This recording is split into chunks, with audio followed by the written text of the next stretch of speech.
I was supposed to do an intro and I haven't done one yet. So do we just go with like the cold open kind of thing, or do I need to Yeah, start doing one? at least this time it didn't break in mid-word Yeah, on us like normal. So there I you feel go. like we're I'm doing sticking with the cold open. I think yeah, nobody it's does that. Everybody yeah. has all this stuff. I don't have sponsors, so it doesn't make sense to do a whole polished intro. And I really appreciate that so much and have not really kept to it on my own podcast. I've kind of had sponsors a couple of times, but my very favorite podcast in the world, and I'll promote it happily here, is called The History of English Language. Um, and it's done by some lawyer that's just a geek about linguistics, and he's not even a linguist, right? But and it's just he does a monologue soliloquy style talk about some period of history and the development of the English language. Never had a sponsor, never had anything else. I think the guy's making a living on his Patreon now, but Yeah, it's just fantastic. You know what I mean? And like that's so much better never than. heard of it, but now I got to go check it out. And with that said, and I've actually reached out to these people to sponsor me in the past, but I just got like my second bad batch of Victor and I'm off of it now. I'm moving on. And so just the ability for me to say that on a You know, podcast. we were on one of these trips. I think we were headed to a hunt test. Where were we when all dogs got the shits eating Victor? And we threw away that bag and bought a new one. We're coming back From Tennessee when we bought a were bag hanging from out with you Tennessee. guys. It's breaking my heart because I've been really loyal to him for a while now. But and I've never had a sponsor deal with him. I've never gotten a cheap bag other than through my feed store guy cuts me a couple bucks a bag per break. But yeah, I'm glad I did that because it was always with the thought in my head that if they screw this up, then I'm out. We've only had that happen probably maybe 2 or 3 times Yeah. though. I haven't other than when they did the voluntary recall. So we're still using them. Be careful. Here's what it is, and I would still be using them if. So here's what happened: is I got a call from a breeder friend out in the west part of the state, and they were like, "Hey, we're switching off Victor. There's too much stuff going on right now, so just be aware of this." The when I opened the bag, it smelled weird, Yeah. but I tried to feed it. Dogs didn't turn. They turned their nose up. I went somewhere else, bought a different bag. Same deal. It was to Tractor Supply. They did a return. Checked the lot number. Called them. They said they hadn't heard of the issue. Thanks for informing them, Yeah. but that they think they had a bad lot. I went a month and between that phone call and this experience, but I went to my feed store and I was getting the 40 something pound bag. Yeah. It's like the bonus couple or whatever, Yeah. but it came out cheaper than the 50 pound. So he'd switched off the 50 pound. Mhm. Well, I went a couple of days ago, got a 50 pounder, opened it and immediately could smell it on opening the bag. It smelled like chemicals, like crayons, kind of.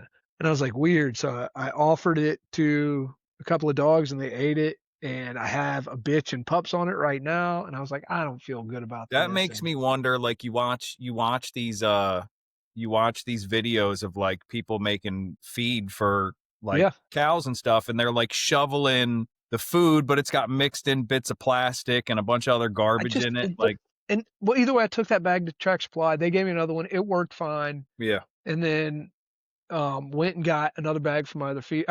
But I called Victor directly about it. This was the part that got me. And I knew I had spoken to my friend who said she had called Victor, talked to him about it. yeah, Called Victor, got another customer service. I said, hey, I got this bag.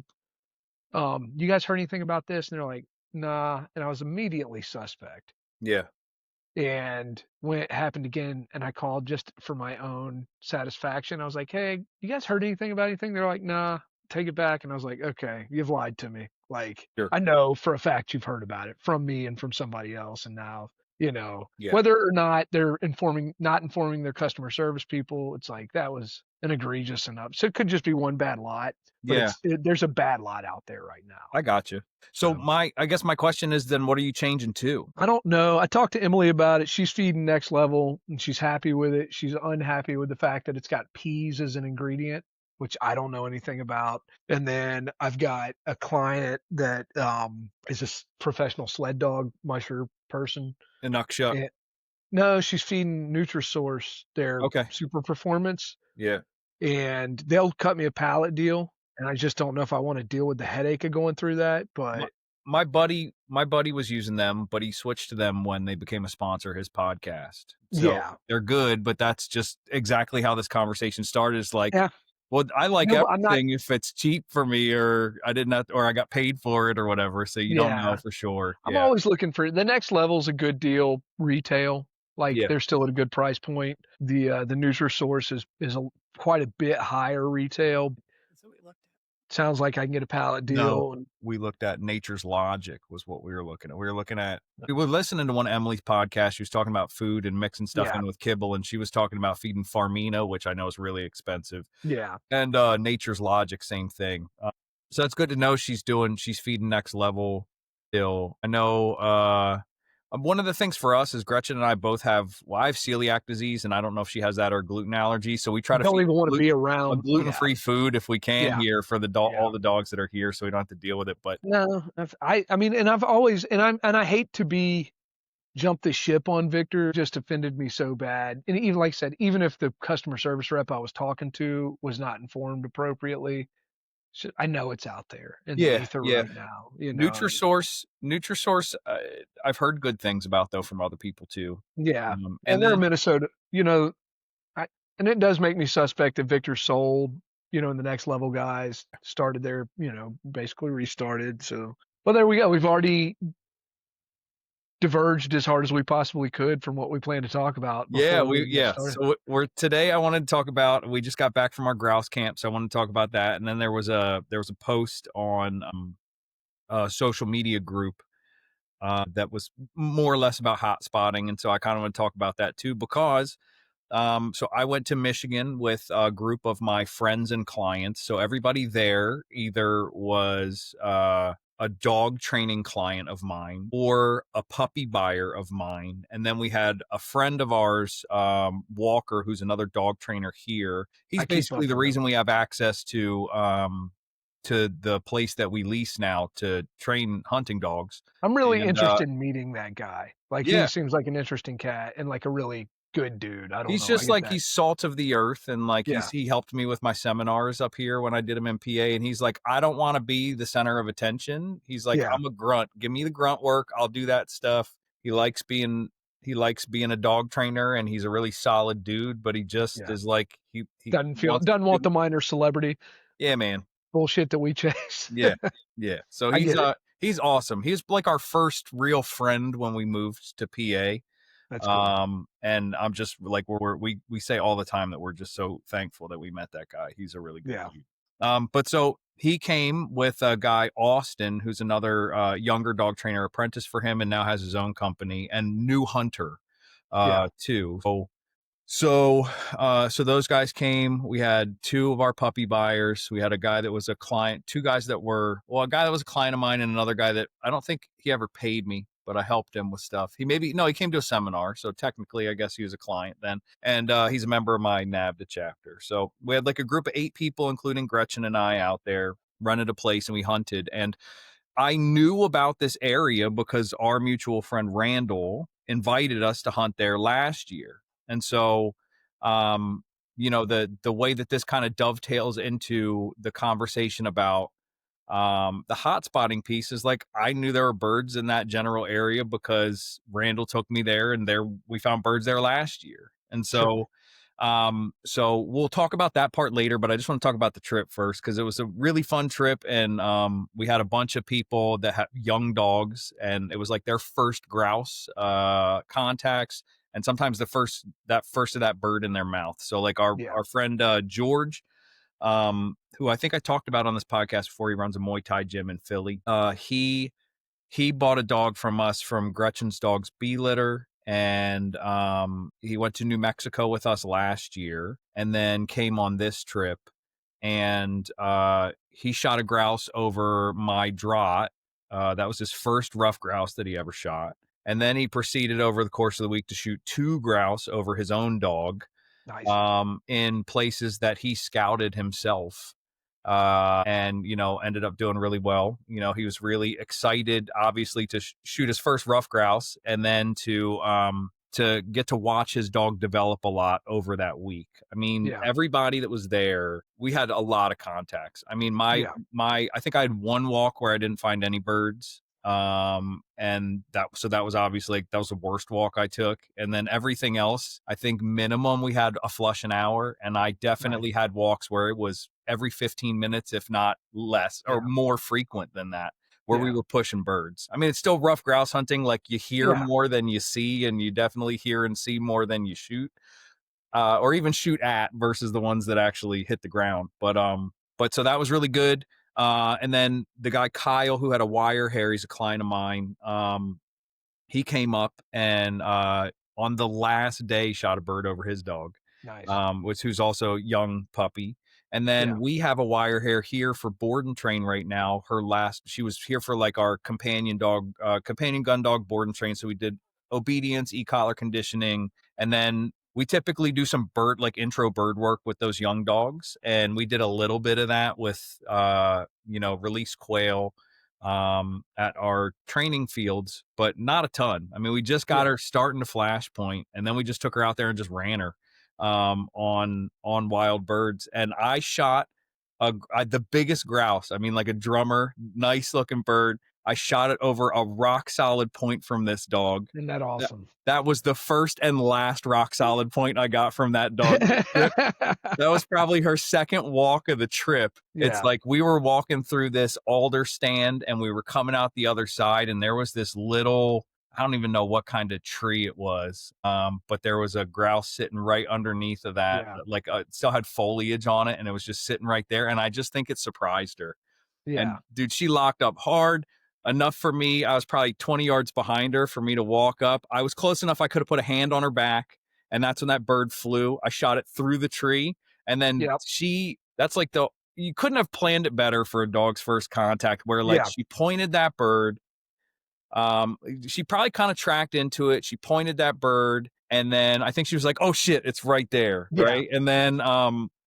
And then that bird flushed. I shot it. She got to watch it fly, watch it hit the ground, mark it, and then go pick it up. Little bit overzealous on the Yeah. retrieve, So Yeah. luckily she grabbed it by the back. So when the gut squirted out, they came out the back, and all the meat was still edible. But yeah, it was that was probably the best. No, that wasn't even the best moment of the trip, but that one Yeah. was awesome. That's awesome, man. And yeah, my other group of buddies that I met you guys from last year when I was coming back from hanging with them had similar experience. Just loads of birds, good trip, good year for birds, sounds like. Um, but that's, I mean, with that young pup, like you talked about, I think that what a perfect way for that trip to go for her, where she had it happen right, and then she got to screw it up for the rest of the trip. Yeah, Like, so we took her on a number of other walks. She got out for a walk every day, but mhm, the last walk of the entire trip, we walked through this pine stand, and I had run another dog and only had one flush. My oldest dog, I ran her, only had one flush. Just wasn't good cover when we got to walking through it and stuff. So yeah, I packed her up, turned around, and I had about 2 hours. So I said, let's pull this dog out for one more walk. But the one bird we flushed, I had to walk through this dirt road, sandy soil road, back to the car. It was just the easiest way to get back. And I noticed there was pines on either side of us, and then there were these oak trees that were sporadically growing in between those pines. yeah, So basically, they had great thermal cover there as we're moving into the winter months, and there were acorns everywhere. yeah, And during this trip, we shot birds that had, they had catkins and raspberry leaves and some of those partridge berries, and just like a mix of all of the early, to me it seems like the earlier season stuff. And then we had a couple birds that had only acorns in their crop. So yeah. we're really in And this I like, think those, especially up there, all I know them as is jack pines and scrub oaks, yeah. right? But I think that those like scrub oaks, and I don't know anything beyond what other type of oak that might be. I'm not a dendrologist anyway, but those acorns are like perfect grouse size acorns. Yeah, they're like your last knuckle Yeah, on your pinky, or you know what I mean? exactly. They're like Yeah, small. like Yeah. wood. I think of them as like wood duck acorns. Yeah, Like yeah. it's what you find in a wood duck. Speaking of which, you were talking about your English language podcast. When I was listening to your last episode of your podcast, you were talking about wood ducks, and you were paddling in your boat, and I'm like waiting for it because you were talking about the mast crop, and I was like, say it, say it, say it. And then you said acorn, And I was like, hell yeah. I was just I like, it just love the way certain people say certain words. And it that go was what I was like, wait. well, the thing is it comes and goes with me, and I am just like I was raised all over the place, but in the Southeast mostly, and so when I get in a conversation like this, I can't it just depends on where I happen to be in the conversation. It could have been acorn, could have Yeah. been acorn, Yeah. could have been pecan, could have been pecan. Yep. Like it shifts for me, man. I Yeah. don't have I have a weird dialect that flows depending on who I'm talking to and the mood I'm in. So I walked back to the truck. Gretchen had got back around the same time. We pulled this dog Riley out, and I'm like, I think I got a good spot for her last walk. We take that walk, and we're into birds almost immediately. And it really felt like every 10 minutes she was bumping a bird. Yeah, And the trouble was that the pines, and I don't know if they were like, I don't know what kind of pines they were either, but yeah, they weren't very tall, but a lot of the lower part of the tree didn't have any needles on it. yeah. You get that open understory. So you could there was a lot of overhead cover for the birds, but Yeah, you could see straight through it kinda, yeah, right? And so she was tracking into these birds and then bumping them and getting excited, and then yeah, she could see them fly though. And so what happened was every contact, it just got harder and harder to get her yeah, back, right? So yeah. like the first one, she ran 30 yards, then Yep, 50, then yep. 80, then It's 100, it's then really 120. funny. We may have been on the exact same road, but I was telling you before you hit record Yeah.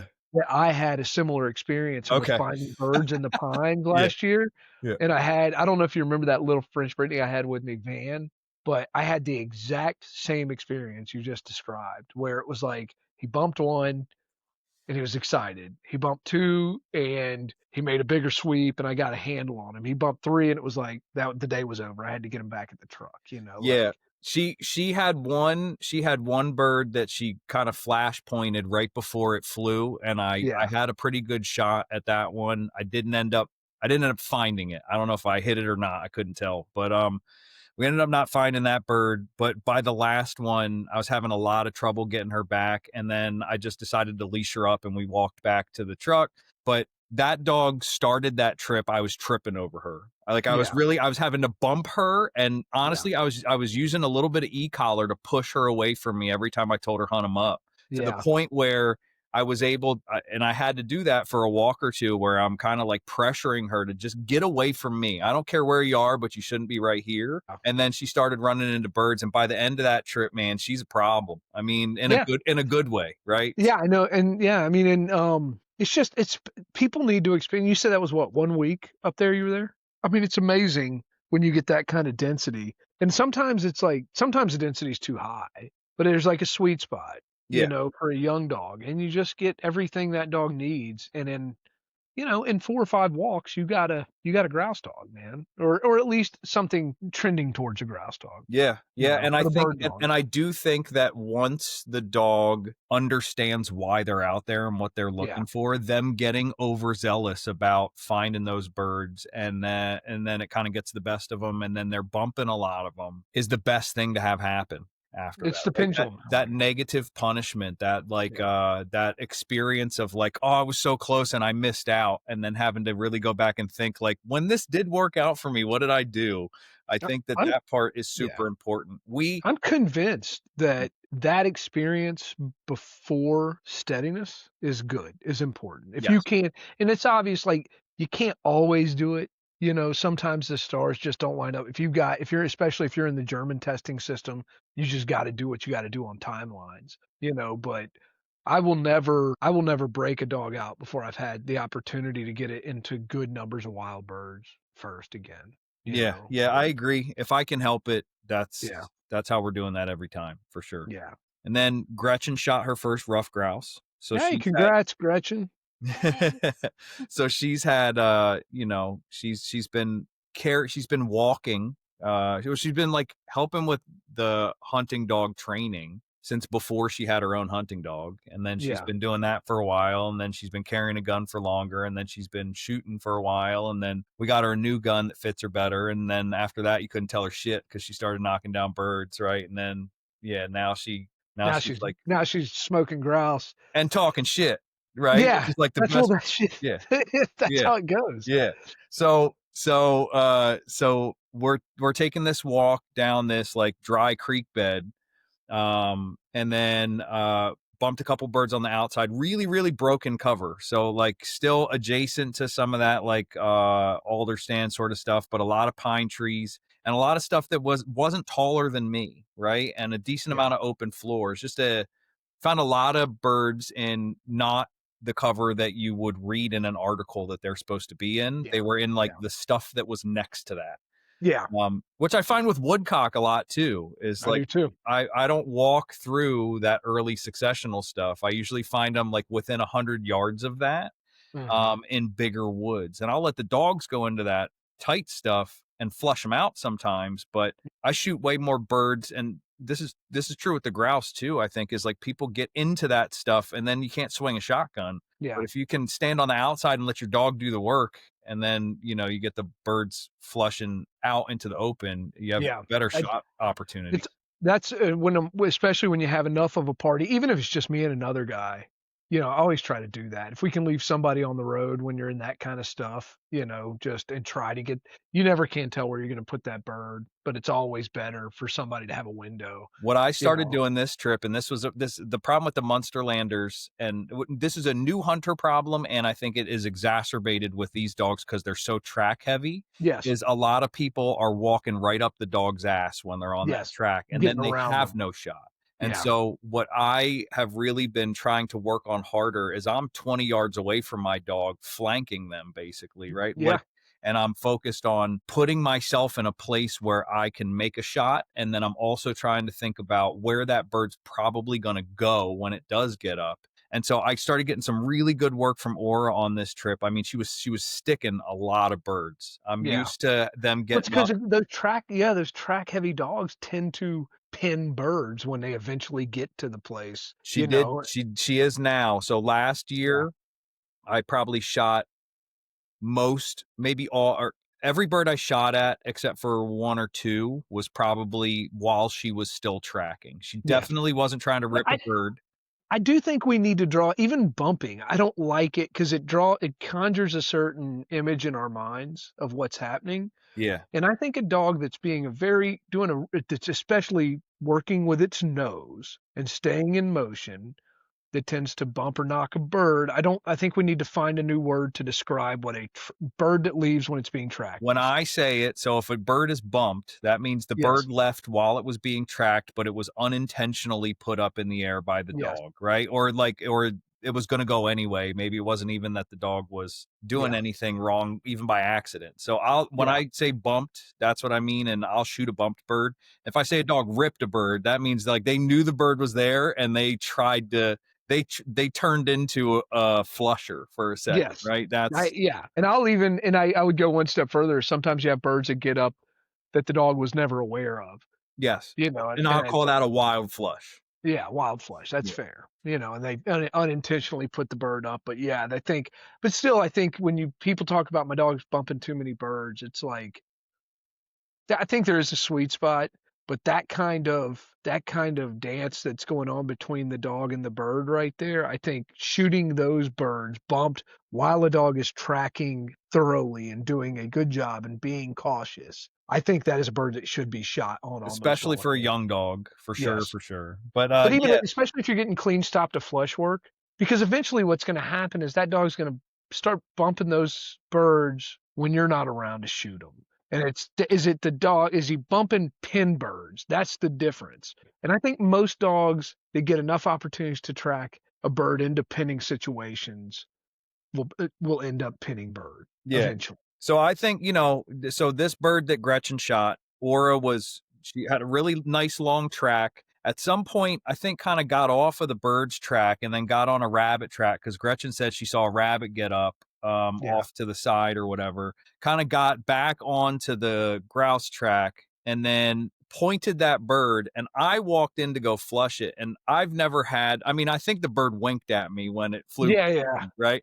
I mean, it hooked around like this. I could see the shine on its eye, not just its eye, right? It was close. So I spin around, I take two shots at it. I think it was just too close, right? Even Yeah. with open chokes. That thing keeps sailing. And then I heard Gretchen, I think she shot in between my two shots. and then shot again. And I just heard her go, got it.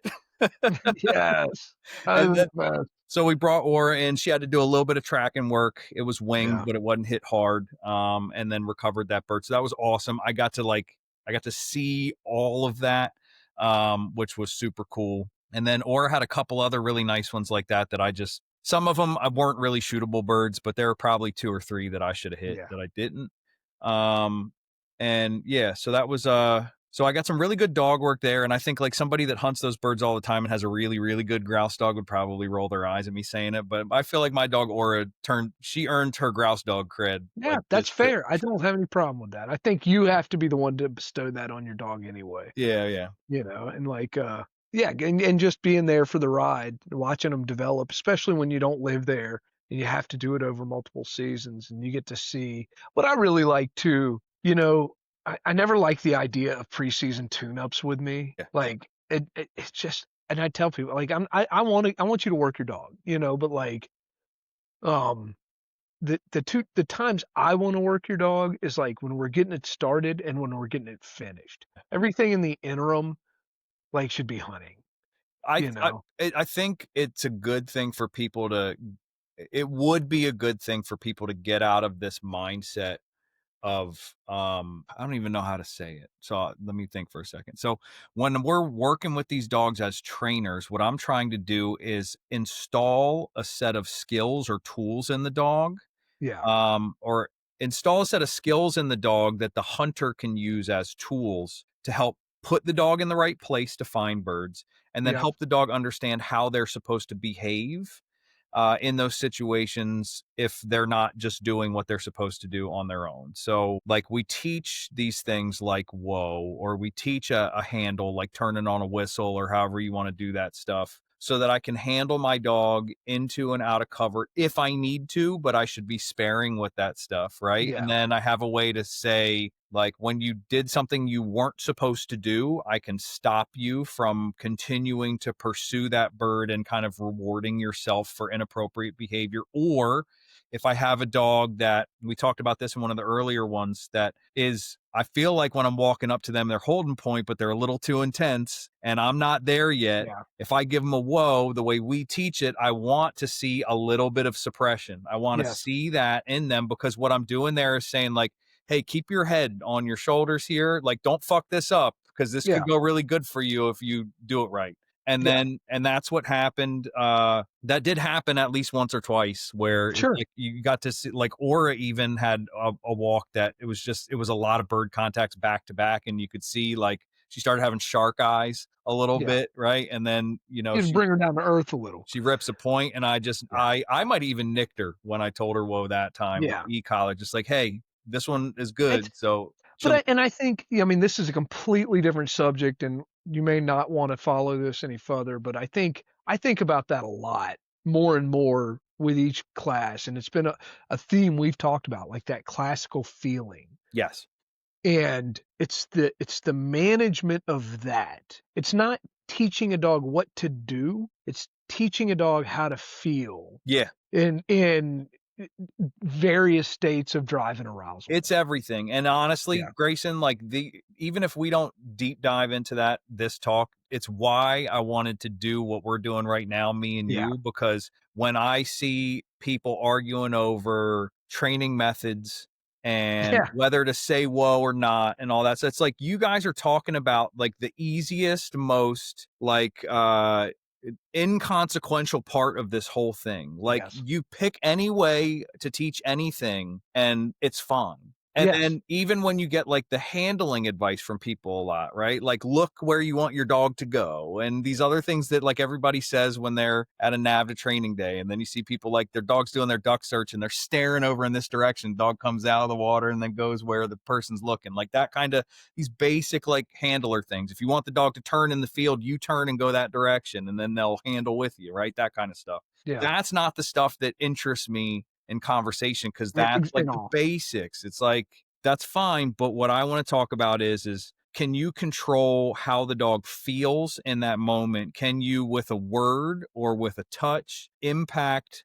and affect the way the dog is like what's going to happen next because you've altered the dog's mental state? Like, Yes. that's the cool part for me for this stuff. And I think this is a cool part in all of this stuff, whether you're talking obedience or, or protection work or bird dog work. I mean, I think at the higher levels, that is where most people, even if because you and I mean, the fun part about this is we're trying to articulate it, but it's one of those things that high level trainers are doing, whether they're articulating it or not.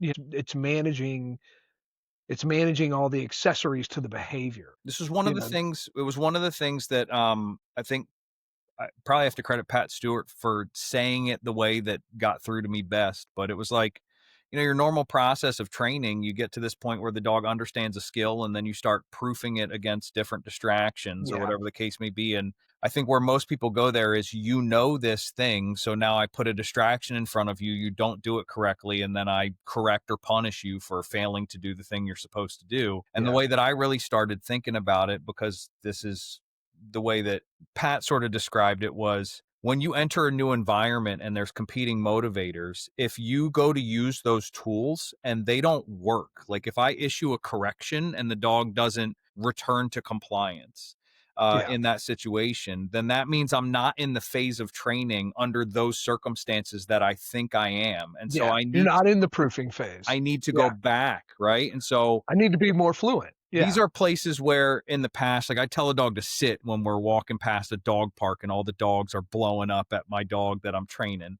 and they didn't sit. So I'd just crank a sit correction, yeah, I'd jerk the choke chain or whatever and make them sit. And then I'd practice that 15 more times. And it's like I had to correct them every time. And then yeah, instead of that, I go back to, obviously I can move further away so that the distraction is not as intense. But like going back to just placing them in a sit and then rewarding them for sitting and doing that 3 or 4 times. And now I just had to like dip back into what I would do if I was initially teaching the behavior. And then I get to come right back out and basically get back to my proofing phase just yeah. by reminding them how easy it is to be right, I guess, is basically the easy way to say it. Well, and this is the thing, right? This is where everybody. I mean, it's very cliche that he did that like he's never not. What is it? He Never ne done that Yeah, before. He's he's never. never done he nevered like he never had before or something like that. Like, and then we get mad at the dog for it, and I still do. Like, I'd be lying if I were to say like, if one of my dogs that I expected to do better goes out and does something completely egregious in the face of heavy distraction, when I feel like it, I'm gonna have my knee jerk because that's who I am. Little moment of rage. Luckily, these dogs are off leash and at distance all the time when this happens. So Sure. there's nothing I can do about it anyway. And then Except by the yell to time, yourself. yeah, by the time I'm capable of doing something I would regret, I'm already back in the place where I'm mad at myself because Yep. I recognize it's my fault, not the dog's type of deal. Um, but yeah, I mean, and that's it. It's the screaming of woe well after the moment where the dog has ripped the bird, Yeah, or yeah.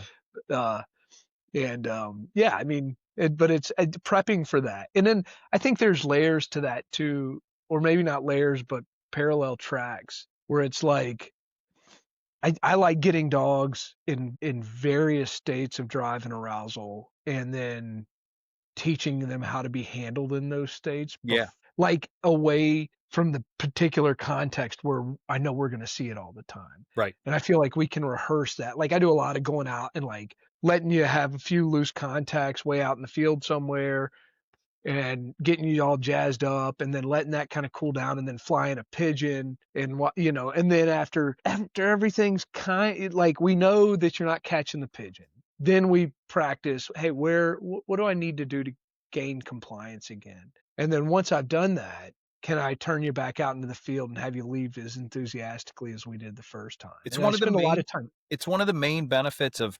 training through the use of gameplay, right? Is Yeah. that like Yes. if we think about drive as a high state of arousal and combined with a specific emotion, Hmm. then we can just isolate the arousal piece, which is just like I have big feelings of some type or I'm just activated Yeah. right now, right? I'm in a high state of intensity. If I can work a dog through that, and then what I find is that carries over even when they're in a high state of arousal with other emotional states. I wonder how much, like, if you took some higher level, say NAVDA players, just for a lack of, I don't not to pick on NAVDA at all, but say, imagine you took some high level NAVDA players and you just said, like, we're gonna do, like, everybody's on board, they're into it, they want to like find out how to get better, and we just went through like you're not going to use this at all in your bird dog training.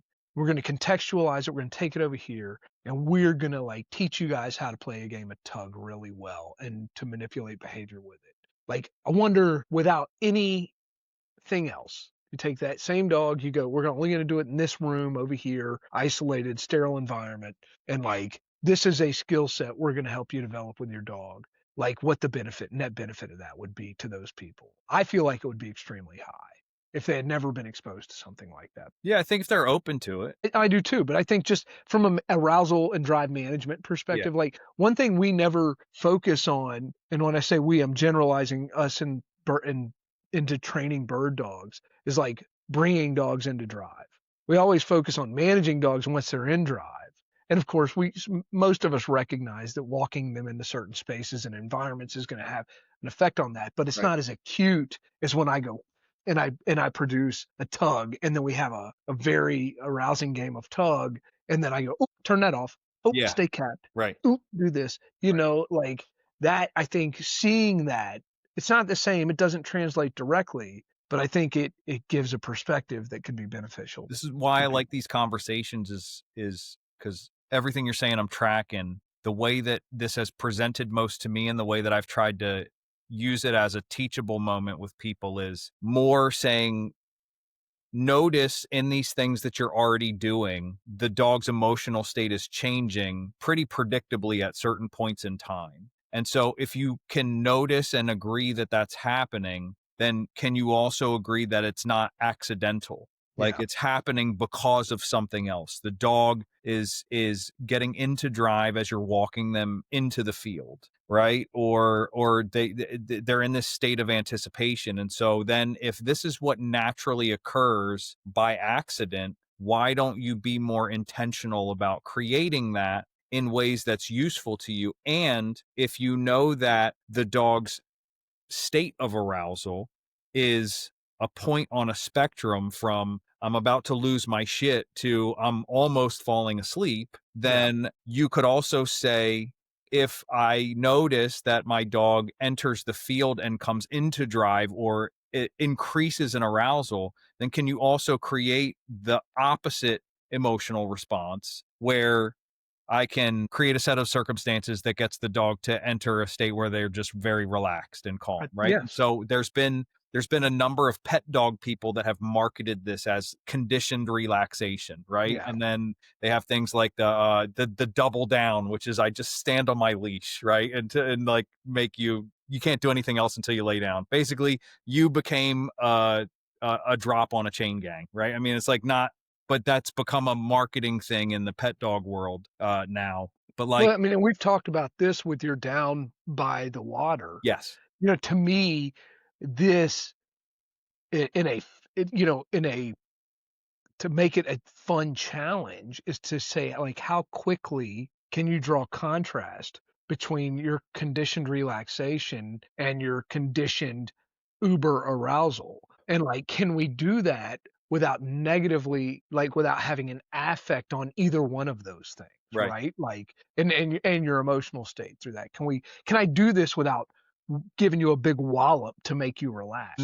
And that's where where you were starting to say all this stuff about taking like people that play these hunt test games and going and playing tug and saying like, hey, we're not going to mess up anything else you're doing, but come try this and see if you get anything out of it. What I find is there's not a lot of understanding of what we just talked about in our space. What I see is a lot of building of drive that's just circumstantial. I'm going to go through the motions of developing this dog to hunt, and then when they're hunting, they are in drive, and then at a certain point, I need them to do certain stuff. So then I use pressure to create suppression so that they get back into a place where they can think more clearly.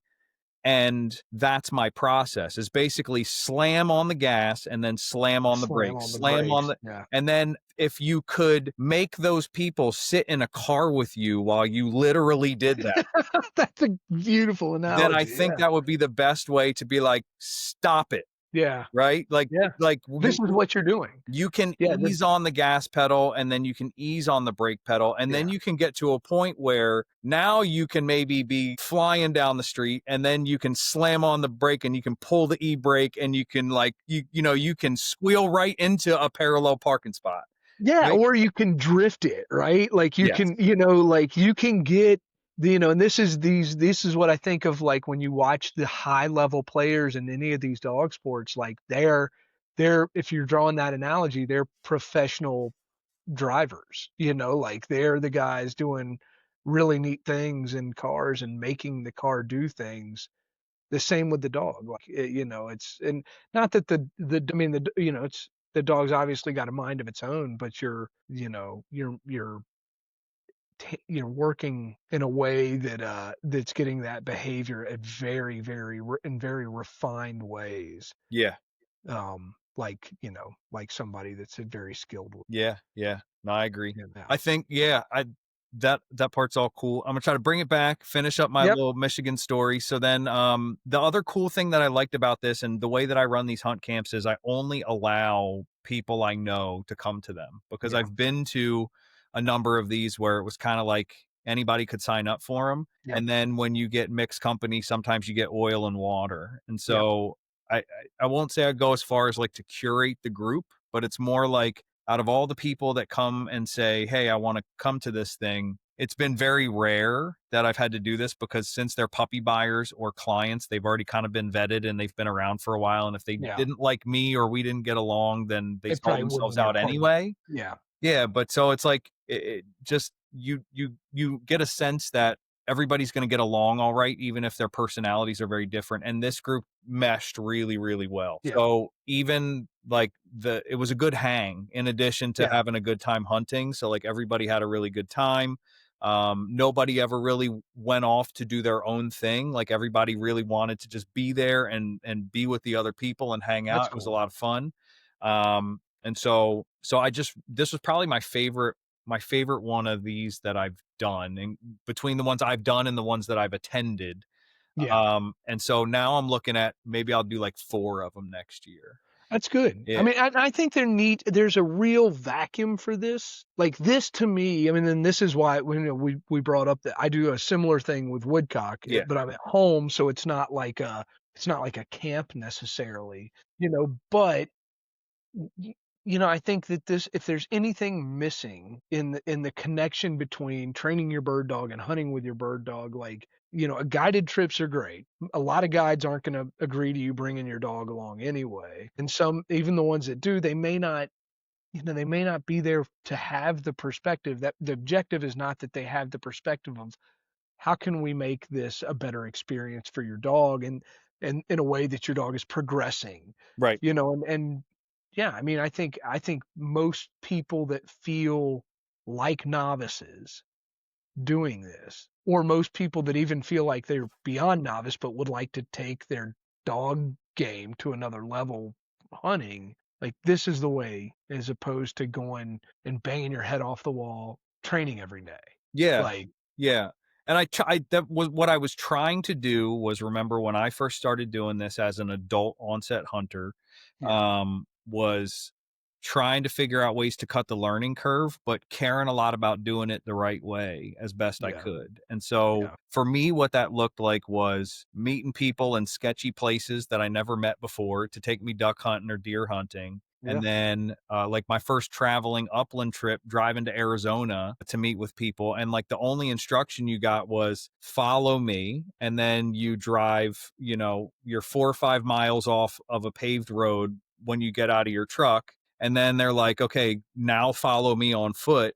And then you hike another 4 miles down into a canyon. And then I shot at a bunch of Mearns quail. Like that was my that was my first traveling hunting experience. And the thing, it was great, but but like I was pretty sure I was gonna die out there the Yeah. first time that I went. Like you lose track of that guy, and he is definitely not slowing down for you. Yep. And He's there to hunt. it's yeah, right. You gotta figure that stuff out on your own. And so what I wanted to do was basically provide something that cut the learning curve, but you still had to earn it. And so the way that I do these is I do a webinar for the people that sign up, and we talk about the birds we're hunting and the habitat that they live in. And then we do a little bit of e-scouting. Like when you look at the map, you'll notice that the early successional, it looks like this on the map. And Yeah. then you'll notice that it's adjacent to big woods. And here's how you can tell the difference. And these are the different layers you can use in Onyx to help you dissect the cover so that when you get there, you should have 15 spots that you want to go to, and then maybe 5 of them are no good, but the other 10 you're going to put birds up.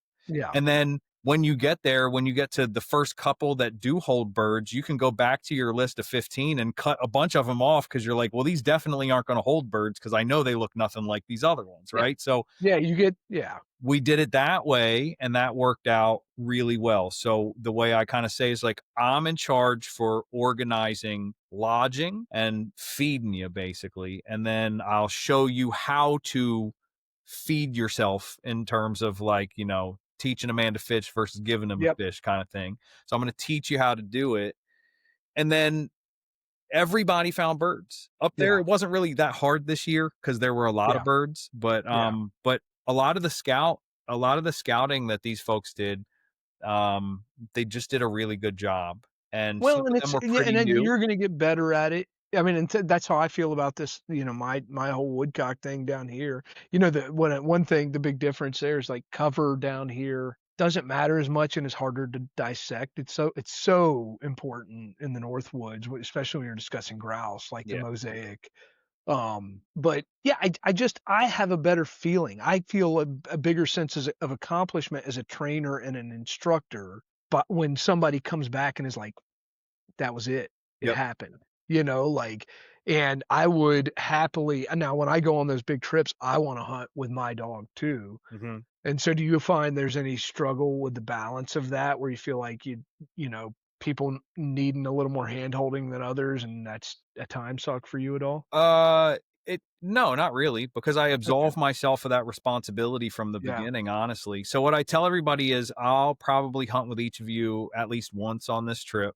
Yeah. And if you're having trouble finding birds, the day that you hunt with me, I'm going to take you somewhere where I feel like we have a pretty good likelihood that we're going to find Yeah. birds, but I still can't shoot them for you or anything Yeah. like that, right? So but Are that's you it. are you putting multiple dogs on the ground We on your are. walk? So every time Okay. I hunted, I had one of my own dogs down, and Yeah. most of these guys have one dog. So the other benefit for them is now they know people that are willing to travel, that have dogs that they Yeah. now know. And what I told all those guys was you need to pair up with each other because if you try to hunt your dog all day, every day, you're going to hit the end of day 2 and you're not going to have any dog left to hunt for the Yeah. rest of the trip. And so they would do that. And then we came with 5 dogs. And then my buddy Walker, he came with 7 dogs. So they drove in one of those big, like Ford, van things, the real Yeah. tall ones. Oh yeah, So the it was, sprinters. oh, it was driving me nuts, man. They were driving like a grandma the whole time because they were worried it was top heavy. They had all the crates stacked up inside of that. Oh yeah, and you're going down those And logging they didn't roads have and stuff. four-wheel drive, so then you hit a little bit of sand and they're bitching about, I can't get through and all that kind of stuff, So I got to give them some shit about that, but what was cool, they had a bunch of labs with them. So Walker just got a lab puppy Nice. out of HRC lines, I think, Yeah. some kind of hunt test lines, and then Walker got a black bitch from that litter, and then the guy Austin got a yellow bitch from that litter, I think. Cool. So they're planning on bringing those dogs up and running them in NARA tests. Yeah. Is the particular thing that they kind of seem like they like, that's available in our area. So they were running labs on the ground a bunch, and then Yeah. another Were guy they having success? finding birds. Yes. Yeah. I don't know that Killing they birds. shot any birds over them, Yeah. but yeah. And then they brought a lab from another guy that we know that's kind of like affiliated in loosely with the place that we train. He Yeah. owns a guy named Lorne. He owns a like a butcher shop called the Butcher Gotcha. Block near It's us in cool. PA. And so he sent them with he asked them how many people were coming, and he sent them with like I mean more food than we could ever eat. Oh, that's So fantastic. so we had a cooler full of meat from him that just basically got donated because he's a cool guy like that. And Walker took his dog on the trip. And so yeah, so it was awesome. Well, Yes. let me ask you, Mhm. like while we're on that topic, how do you feel? What are your thoughts on young dogs, older dogs, mixing them up on the ground on a trip like this? Do you feel like there's a, and let me frame this a little better. I struggle with it because there's times where I, I always think you're best off if you drop your young dog alone and it gets the opportunity to experience incidental contacts Mhm. by itself Mhm. with no other dog on the ground. That said, I have had many young dogs that I feel like the light bulb just wasn't even close enough to coming on. So I put them down with a big dog. But I always want, once once that light bulb has been helped to be turned on, Yeah. then I want them out. Gretchen looked over and smiled, and she whispered that this wire hair that we have, Riley, that was exactly what happened. So this is my Yeah. problem when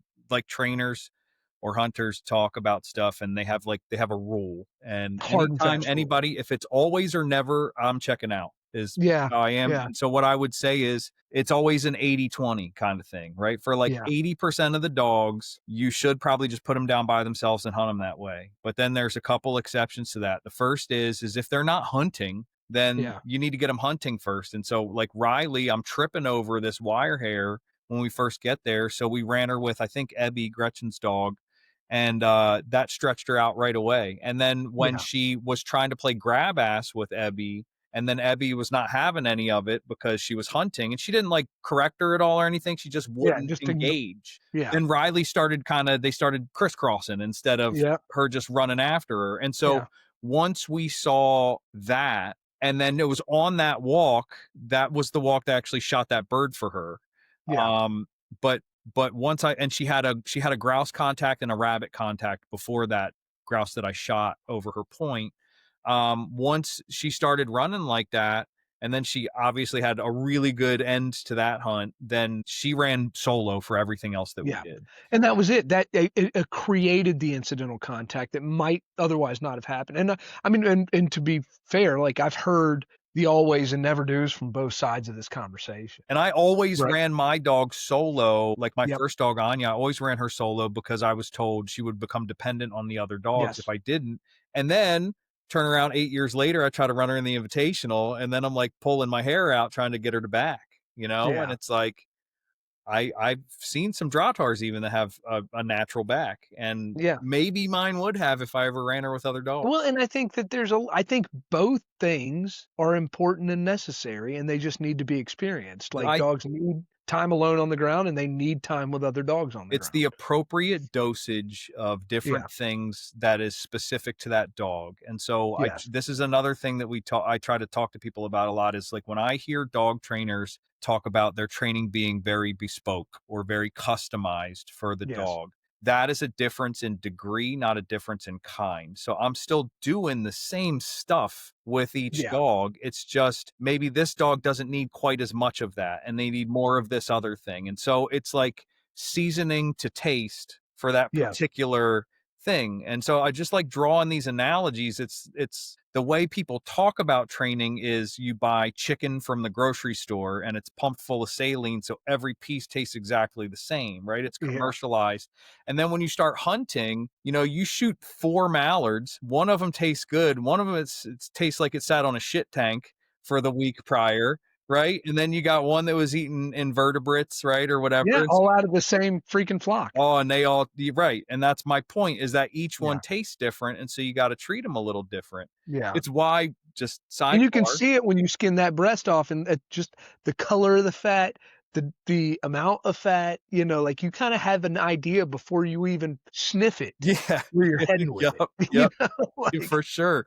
And this is, as a side note, this is why I think wood ducks are my favorite duck to eat, because yeah, there's a little more consistency there based yeah, on their diet, true. right? So Yeah, so anyway, yeah, I agree with what you're saying, and I think that that's the rule is that there isn't really a rule. There is a yeah, general, there's the way, and then there's minor adjustments you need to make along the way yeah. for each individual dog, for sure. Yeah, that's good. That's interesting. I like that because yeah, I mean, and there's some people that just have that shtick. Like, you know, I always got to run them with you know, a dog that knows what's going on. And I have seen dogs that looked dependent. You know, judging field trials.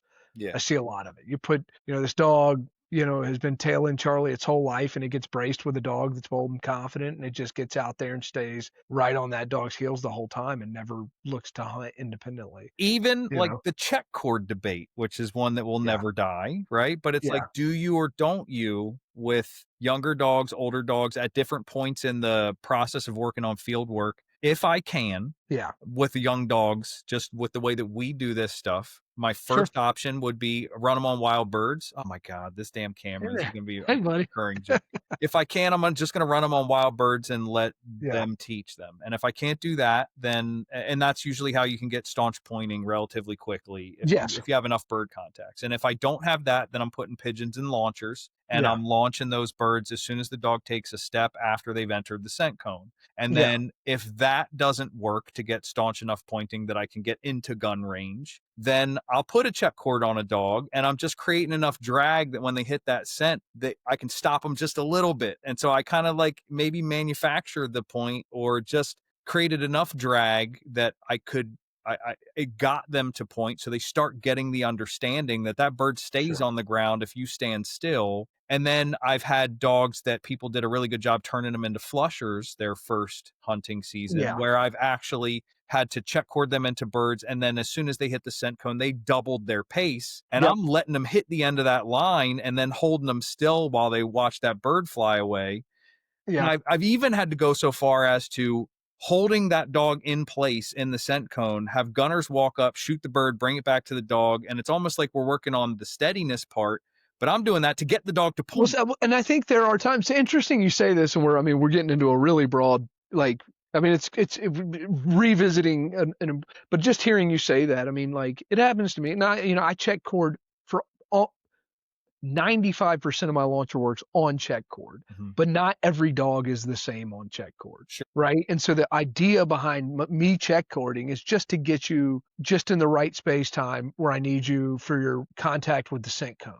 But what you do when you hit the scent cone, I don't have any control over. Yeah. But there's going to be dogs where I always say it like I think that back pressure on a check cord with a dog and odor is like I'm going to avoid it at all cost. If it happens, it happens, and sometimes I have to interject with some restraint in order for the dog to ever even realize a bird can flush before it gets its nose up his ass. You're right. Like, you know, like some dogs have so much of a history, or whether they do or they don't, they just don't think that there can be space between them and the bird prior to the flush. Yeah. And I would blame a lot of pen raised bird contact for that. But um but yeah, sometimes you just have to show them through restraint, and then hopefully you can get to the place where you're no longer in that back pressure situation.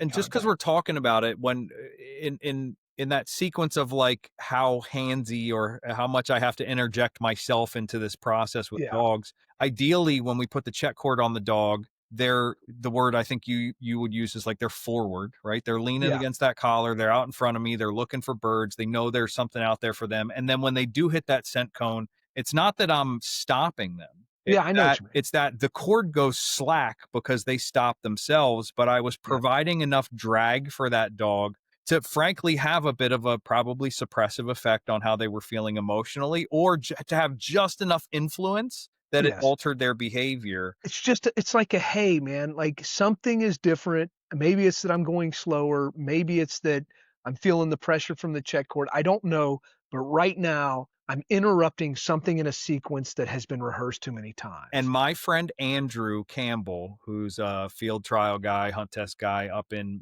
Massachusetts, I think. Who I bought my Jones trailer from.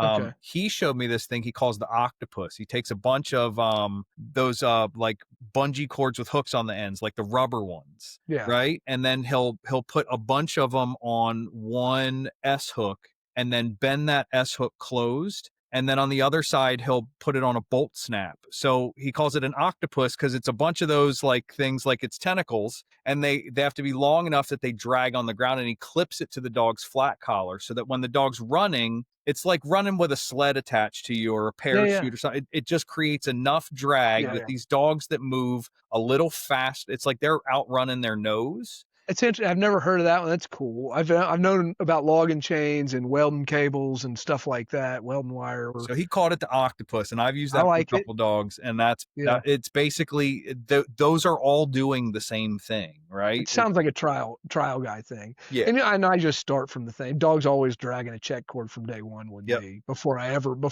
put my hand on it. You know, they don't even know they can't have a check cord.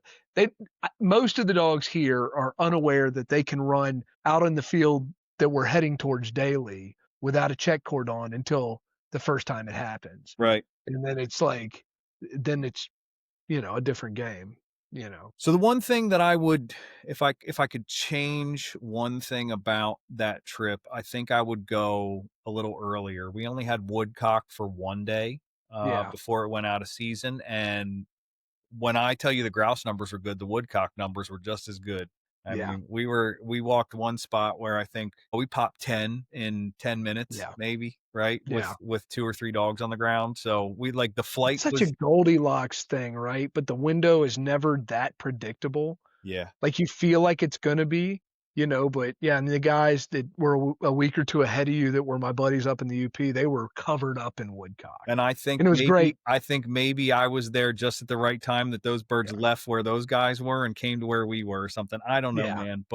Yeah. But I would back it off a little bit so that even if we didn't time it just right, there would be something else for these guys to shoot at that maybe they would even have more opportunity and to some degree an easier time, right? Like Sure. you can get a couple contacts out of the same woodcock before it gets out of the Yeah. area, right? And then Yeah, and I don't know I think it's a good contrast for the dog. I think grouse and woodcock are the most complementary birds ever. because Because you find them next to or near each other, but they're also so different in how they yes. handle. Yeah. And I mean, and obviously a good dog's got to be able to know the difference between two of them. But when you're dealing with those young dogs, cock are rewarding one thing that you need out of your young dog, and grouse are rewarding the very next thing that you need out of your young dog. Right. That's So, very true. Yeah. it's Yeah. like, and it's just, I think to make a dog a good, well rounded dog, and I think you get too the fact that you have a galliform bird and this weird shorebird, you get such a contrast in scent too, right? Like Yeah. it's not like it's pheasant and grouse or quail and grouse. It's this alien being and My grouse. dogs wouldn't acknowledge them when I first started Yeah. trying to specifically target them. Like we were going on trips to hunt gallinaceous birds, right? Yeah. That's the term, right? For the pear-shaped the most Yeah. of the ground nesting bird. Galliform, gallinagus, Yeah. gallinaceous. So we were going to hunt sharptail and pheasants Yeah. and some quail and things like They're all that. variants of chickens, Yeah, right. essentially. Yeah. And then when I tried to say like this year I'm going to hang out at home and I'm going to really try to learn my local covers and I'm going to try to hunt woodcock, which is what we have here. I was in Maryland at the time. Man, I was flushing those birds and my dogs are flushing, but they Yeah. definitely weren't stopping. Yeah. I think I had to shoot a couple, Yep. For them to or even realize at least it was a shoot game when they bird. flushed and then they went, Yeah. "Oh," and Yeah. then we were I've good. Yeah. I've had that experience Yeah. for sure, where the dogs were like, "That's novel." Like, and to the point where they were even finding them to flush them. I've had weird dog stuff happen, and shooting one fixed it. Or it was like I had this setter that would just like he would find them and just rip them up and like watch him fly. I thought it was really cool. And then he would go on about his bit. Like it was something exciting, but wasn't why he was there. Yeah. And then I shot one for him. He's like, "Oh, you can shoot these?" Like, and It's then he my started dogs, pointing. even in the backyard, like if there's little Tweety birds in the yard, Yeah. my old Yeah. dog Anya, right? She's got a VC. I'll let her out to go to the bathroom and she'll just see one and she'll just go rip it off the ground just cause. Yeah. Like Yeah, just like I she's can do like, that. this doesn't have the rules associated with it. So Yeah. we're just gonna do this for funsies Yeah. right now. They know. They do know. So That's interesting. so then I'm driving back from this trip and I saw in a social media group this lady posted asking for spots to go in a specific state. And the Yes. first comment on it was not, yeah, I think like it wasn't what he said, it was how he said it. Right. So Yeah. what he was basically saying is the way that you do this is you do your own research and then you go out there and you find out. What you're basically asking is for other people to do all the work for you and then like tell you stay in this town because the birds are good there. Sure. And people have different opinions on hot spotting and what it is or isn't.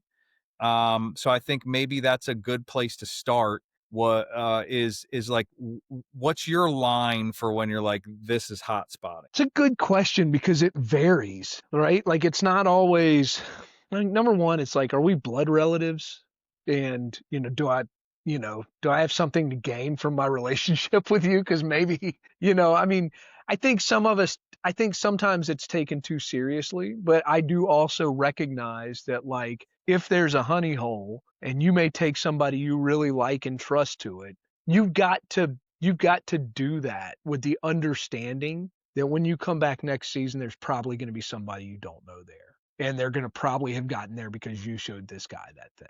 And one thing I do recognize is like the more novice the person you show a thing to, it's almost unfair for you to. And I think of this with duck hunting more than I do with bird hunting because there's duck hunting is kind of a thing where if you're on the X, you're on the X. When it's bird hunting, like I can take you to a spot that I know is full of birds, and if you're novice enough, I can turn you loose and you won't see one fly. So there's an element of associated skills and knowledge that exist in bird hunting that don't necessarily in duck hunting. But I think if you take just a pure greenhorn to a place like that and you say, okay, look, you're never allowed to tell anybody. It's like I'm saying, I'm going to show you the most exciting thing you can ever imagine, and you're not allowed to tell the world about it. Anybody. Yeah. And it's just an unfair burden to hang off of somebody. Because a lot of people just can't control themselves in that scenario. So drawing the line between hot spotting, it's like, is that hot spotting? Yes, it is. Now, if I go on social media and say, hey, here's the coordinates to the best place I ever hunted, like that's just gross. Well, Like, that's so, and that right. So, just a couple things that you said there. The first thing was like, are you my kin? yeah, So me not starting hunting until I was in my mid-20s. yeah, When this conversation would come up, one of the first thoughts I always had was like, well, your dad took you to a bunch of these places, so you didn't earn those spots, really. yeah, Like they were given to you, and so like maybe chill out on all the talk about how like people need to like you burn boot leather and all that because you didn't do that. That's not how you yeah, started, right? You got brought into this through your family, but on the other side, now that I've been doing this for a while, I think when people ask that question that lady asked, it concerns me that the part of hunting that you want to do is killing birds. And there's a yes, lot more to hunting than that. And I think that without doing those other parts first and without taking those walks that you don't see anything and kind of questioning why you're even bother, right? If you don't have yeah, some of that, then it trivializes that bird that you did shoot a bit. And I think like if what you really want is like she said she wanted pheasant soup for Thanksgiving or something like that. And I'm like, then go to a fucking preserve. Like or yeah, that just go to the was my store. initial like thought. Yeah, I mean, store-bought chicken is better than pheasant anyway. If I mean, objectively, when you're talking about like a pheasant tastes better to a hunter Yes. than chicken because of the Because I sweat and the walked tears. 6 miles for it. That's or Yeah, like whatever it was, that's right? what makes it special. So, but like, yeah, I mean, if you're just somebody that wants meat for the pot, it's going to be cheaper and easier to procure from the grocery store. Yes. No matter, I don't care what game you're hunting, There's no way anybody. I've heard so many people tell me how good elk meat is. I've never had it. I believe that it's good. I do not believe it's better than that dry aged Wagyu ribeye that I can go get from the 100%. butcher down the It's street. Like, better because you have an emotional tie to it. That's what makes it yes, better. yes, It's like missing your mom's home cooking, yeah, right? Is like maybe she wasn't actually the best cook, yes. but she was your mom and she made it. And that's why. Well, and like, there's a cool old Southern colloquialism that I had a buddy that was collecting them, and one that I liked the most. So he was going around. He was going to write a book on them. But one was would split before lunch, seasoned supper. I And like it was, that. it's Yeah. like it's the idea that that is the eating of a piece of game meat is nothing without the experience of procuring it, and so, yeah, I mean, I think that yeah, and it's like I said, you're kind of harnessing somebody with a burden when you give them a hotspot, which is you're making it easy for them and you're robbing them of the purest part of the experience, the purest, of the meal. Right. And so I think, yeah, you're not doing them a service by telling them. The part that was frustrating though is that it went exactly where it does with social media every time, Yeah, was that whenever there was a critical comment, then that original poster just fired back with all of the isms, right? yeah, Just like you're this and you're that and you don't want to help me because I'm a girl and all yeah, this other stuff. And it's like, this is why women create their own spaces, because people don't make it comfortable for you. And it's like, no, yeah, you're being lazy right yeah. now and you're taking If the you easiest possible way. Like, here's the thing. If you were already going to be on the internet, you could have gone and looked at any Project Upland article, anything that Scott Linden's put out, right? That like Sure. you could go to any DNR website for any state and they're going to list that shit. It was Iowa. They post their roadside counts county by county. They Yeah, have like density maps that are colored different. So it's yeah, like you could get so close by just doing your own research. So this is not about somebody treating you different because you have different wedding tackle than they have. yeah. This is No, because you yeah, went about this in the worst way you could have, and then someone corrected you. And granted, the guy was a dick, like the way sure. that he said it, but someone corrected you and you didn't like that. And that's really Yeah, what it came down to. And so all of this stuff is like, I told that story about my first travel and hunting trip to make the point that like I felt really uncomfortable in yeah, that environment. This guy was like out walking me. At that time, I think I probably still smoked and I probably weighed 50 pounds more than I do now. So I was yeah. fat and out of shape and I smoked and I thought I was going to die walking through that. Yeah, it's a miserable experience. And I've been on those. and Yeah. that was what, and that was what it should have been, right? That's what it should have That's been. the real barrier to entry, Right. is like recognizing and like, there, I mean, number one, that is something when we talk about the ethics of this thing. I think in a perfect scenario, it's an old hand that knows the game, that's feeling generous and says, "Here's the deal. Meet me at this gas station at 9 a.m. or 8 a.m. next Thursday. I'll take you out, and don't take the guy to your honey hole. Take the guy to a place where you're expecting to work for some bird contacts, but you think you're going to get them, and you talk the guy through the thing. Like that is, if you're willing to do that, and you shouldn't be compelled to do it, Right. but that is a gift that, and what you're doing is you're showing, and you walk the fucking balls off of that guy, pardon my language, Right. right? Right. Like, like you go out there and you make him work for it, and then it's going to feel good when he gets it, and hopefully he sees the light and goes out and takes a bunch of walks for the rest of his life. But I don't know, I don't think any information you can give somebody in a Facebook forum other than, hey man, like Iowa has this resource, and arguably this is a better way for you to learn this Yeah. than on here, because you're going to get a lot of conflicting information on this thing that's just going to confuse you. Go to that thing. It's being honest about its intent. And that really, I think, was, if it was said like that, would have been the better way about it. But I think Yeah. it's just like that stuff happening more and more is indicative of just what we're seeing everywhere, right? Yeah. Is like instead of critical thinking and instead of like going to look at that stuff, people are just typing things into Chat GPT, or they just want the instant gratification of that Yeah. information. And Yeah. it's why I like dogs and why I like hunting, is because Yes. like it doesn't matter how you feel, and it doesn't often even matter how good you were. It just still doesn't work out in your favor all the time, and I Yeah. think that's a really important thing to be reminded of. And it never goes according to plan. No. Even if it turns out perfect, it's never the same perfect that you started out with in your mind's eye. Correct. Right? And like, that's the beauty of it. And it's a cultural narrative that we're really commenting on right now, as opposed to like what dog training and hunting is. It's that we as a society, it's not that we're just lazy. Yeah. It's that we are robbing ourselves of the human experience. Yes. Yeah, it's like the parts, it's that really cliche thing. It's like it's the journey, not the destination, right? Yes. But that's what it is I liked every part of that trip, and the fact that I shot a couple birds was like cool too. But Yeah. the fact that I would go into these places and, you step one spot we go to, you step out of the truck and you hear, right? I Yeah. mean, it was like right away, you're like, oh, there's birds here. And then you take another walk and you don't find anything. And then your dog does brilliant work and you whiff.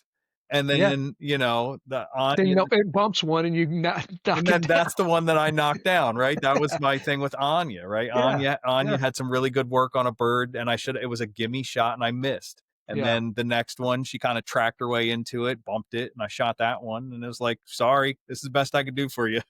And it's like, but where does a cold beer taste better than on the tailgate after a day like that, right? Like, it doesn't matter.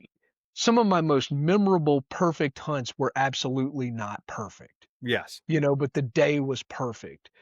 Um, and it's just, yeah, just like you said, I mean, it's all of this stuff, and it's the most human thing I think we can do, And it's you know. especially with hunting rough grouse, like the most perfect day still involves you getting shit whipped by twigs Yes. and Type 2 fun getting stuff. poked in the eye with stuff, Yeah. it's like falling down a bunch. That's a I think it's a one of my perfect day. favorite, yeah, one of my most favorite memories is I was just in that phase where it was starting to reveal itself to me, and I had my first French Brittany, which was before Ella, and I had a dog previously that kind of showed me what woodcock were. Now I was becoming a woodcock hunter with this dog, and I was going out. Now I could target them. I could, without going back to the same spot, I could be like, there's probably birds here. Went out, had a banger of a shoot in a cover that I had been to once or twice before, but it just worked out perfect this time. But you had to cross this old causeway across a beaver pond. And this day it just happened to be really wet, and this causeway was under about 2 to 3 inches of water. And I had my rubber boots on, and I knew where I'd walked it a couple of times before, and I'm going across the causeway. On the way in, I get across, everything's great. I go have my banger of a shoot. The weather shifts while you're out there. The temp drops. It's probably hovering around 35, and I'm on my way back, and just woof, I go in the water, and it's overhead, and the causeway disappears. Like, I can't find it. I have to side stroke to the other side of the beaver pond. I got another half mile of shit cover to beat through to get back to the truck. I do. I get back in there. I'm like, hurts. I'm so cold and just miserable. And I love the memory. Mhm. And I'm alone. I got nobody to share it with, nobody to Yeah. see it, nothing else. Like, Yeah. like that's bird hunting. Yeah. Like, that's all, if you're not getting those days. So yeah, I mean, that's the narrative. That's the whole thing. Is like Hotspotting robs all of us of that, Right. Yeah. and So yeah, don't do it. Like, I guess but find a way to help people get into the game. I believe the perfect thing for this is the Matt Ranella, Steve Ranella thing going on in the world right Yeah. now. Like they're both right. They're both just on, like Steve's probably gotten sometimes I listen to that stuff and I still do because they've got really cool stuff on there. But like when I hear all the ads and stuff, I'm like, this has gotten too commercial. It's I not. think he feels that way even, I do too. I like, know he does. in private, right? I think His he's irony, like that comes across in his voice when he does certain things. It's like he knows. yeah, Like yeah, he's even parodying it sometimes. yes. And then you have Matt Ranella, who's just like, I hate everything. I hate it. He's the most crotchety old rascal without, so. I had 2 thoughts about this. You're talking about like, a generous old timer is kind of like the best way to do it. And that was Walker was talking about that. So we have a mutual friend, a guy that he goes to grouse camp with in Pennsylvania regularly, and that was kind of how he got introduced to a lot of this stuff. Was somebody taking him to their covers and all that, and he's telling stories about walking through really kind of like gnarly cover, and the older guys are like, "Why are you doing that?" And he's like, "Because there's tons of birds in here." He's like, "Yeah, but if we walk over here, we're only going to see 2, but we'll actually be able to shoot them." Like Yeah. that kind of like that wisdom that comes with that stuff, right? Is like Yeah. you pick your I've got a spots there. couple of like gems that are pretty well secret. Yeah. That kind of gotten, sometimes those places, whether you find them or not, somebody else stumbles into them. Mhm. But my rule for myself is I got one in particular. It's my favorite place to hunt local to here, and I only allow myself to hunt it opening day. And because to me, I would honestly rather go see pretty sights, take a long walk, and not have a contact than to go back to that place and kill a limit It's why after. when we go do our Southwest quail trip, we go Yeah, places that I think probably have nowhere near as good bird numbers, but yeah, I see nowhere near the number of hunters. yeah, And so I would rather take a walk and not see somebody than take a walk and see a mess of birds and a mess of orange. yeah. Personally. And then Well, and it's the same thing. If what you're doing, if what you do, if hunting birds to you is going to the same honey hole over and over again, like to me, that just doesn't sound like fun. yeah, you're Like, supposed to be like a wayfarer. You're yes, supposed to be wandering. New birds to me are the best every time. Like there is nothing better, especially here, and it happens every year. Finding new birds in my home range. There, I feel like there's no way there's covers I haven't hit within 50 to 100 miles of me, Yeah, but I find them every year. yeah. And sometimes they don't look like they should. Sometimes there's just birds on top of a hill somewhere in mature hardwoods. That shit happens. Yeah. I like you so this trip I only hunted one place twice, and Yeah. that was a gems, and that was only because I took people there to point out specific stuff the Yes. second time that I was there. Yeah. But I hunted a different spot every walk, and most of the spots were new spots. Yeah. And that's what I like to do is I don't even know if I'm in like great places, relatively speaking, for the hunting that I'm doing, even in that like state or that region of the state.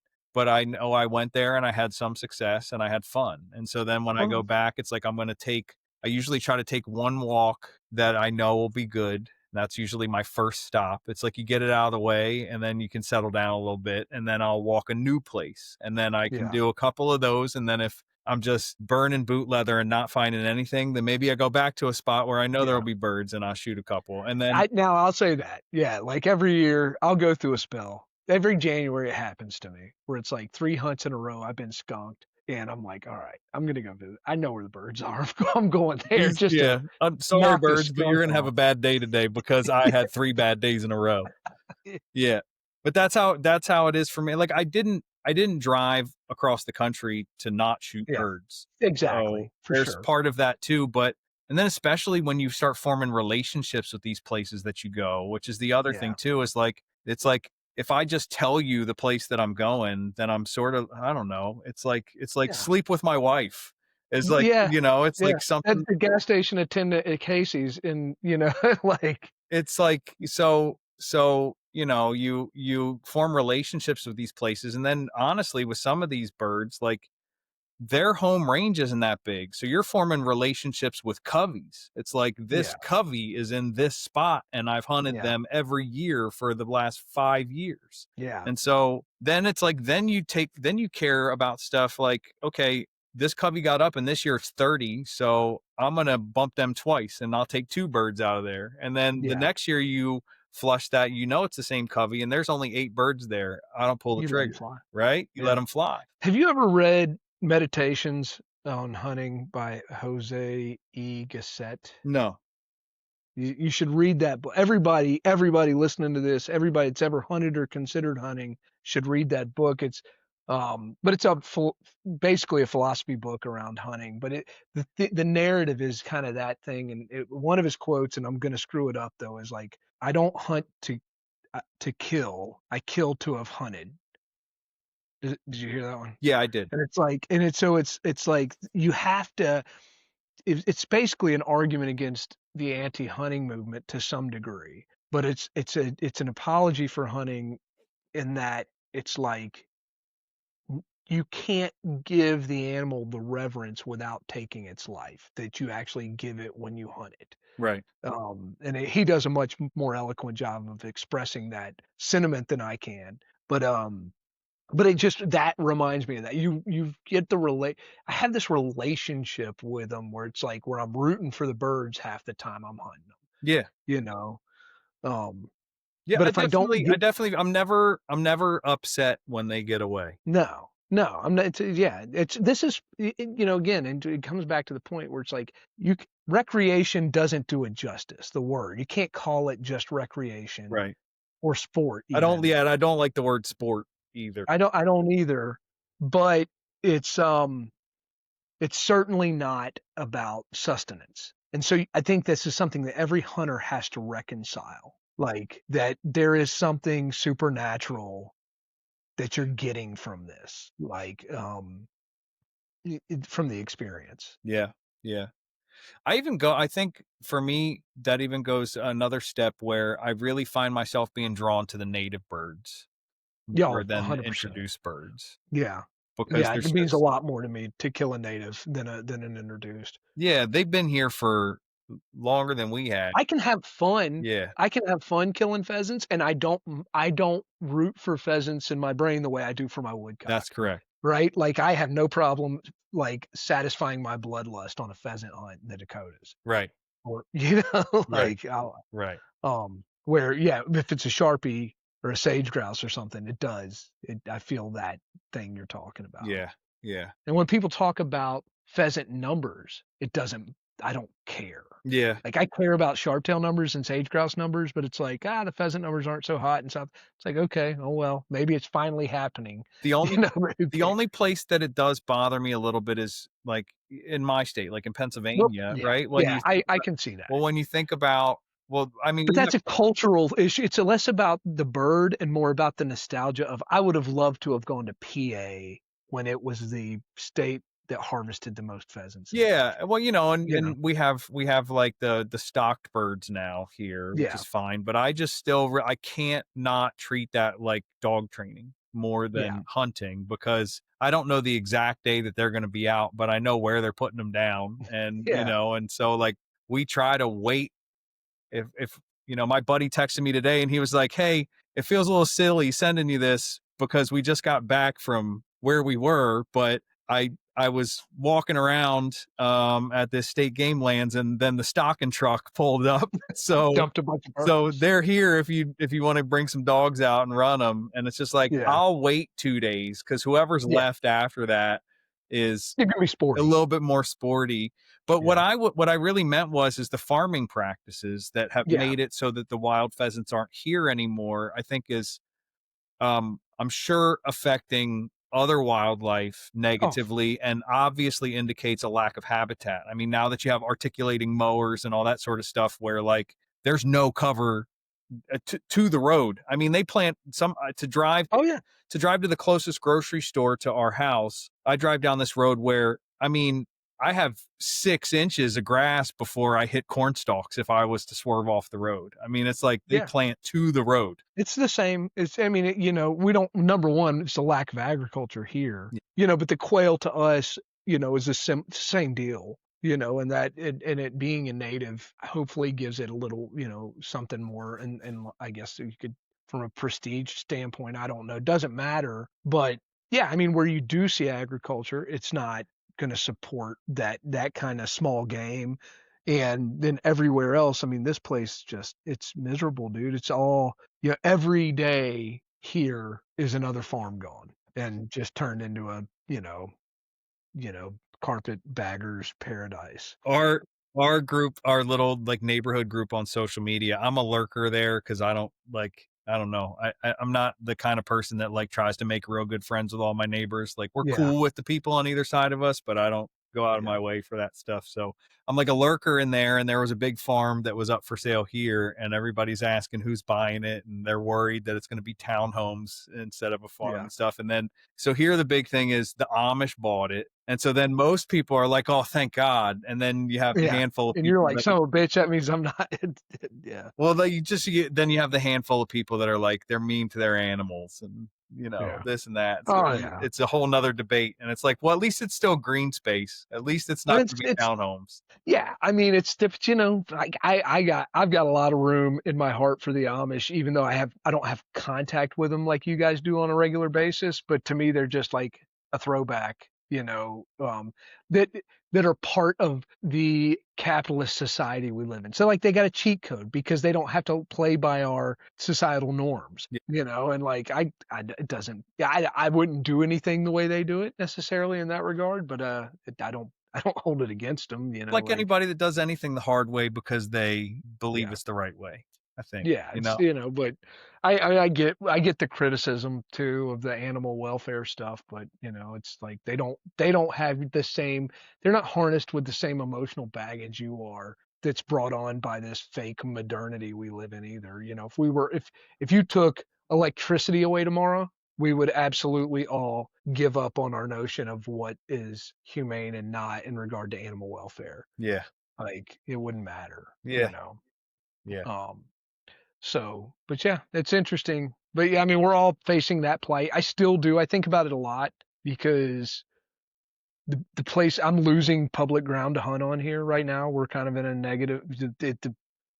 This area is growing so rapidly that some of the game lands here are privately owned but enrolled in the game lands program. And because now what was really cheap property 10 years ago is becoming expensive property. We're losing some of that stuff. Yeah. And it's sad, but I still I grow a little more in love with my home range every year. Yeah.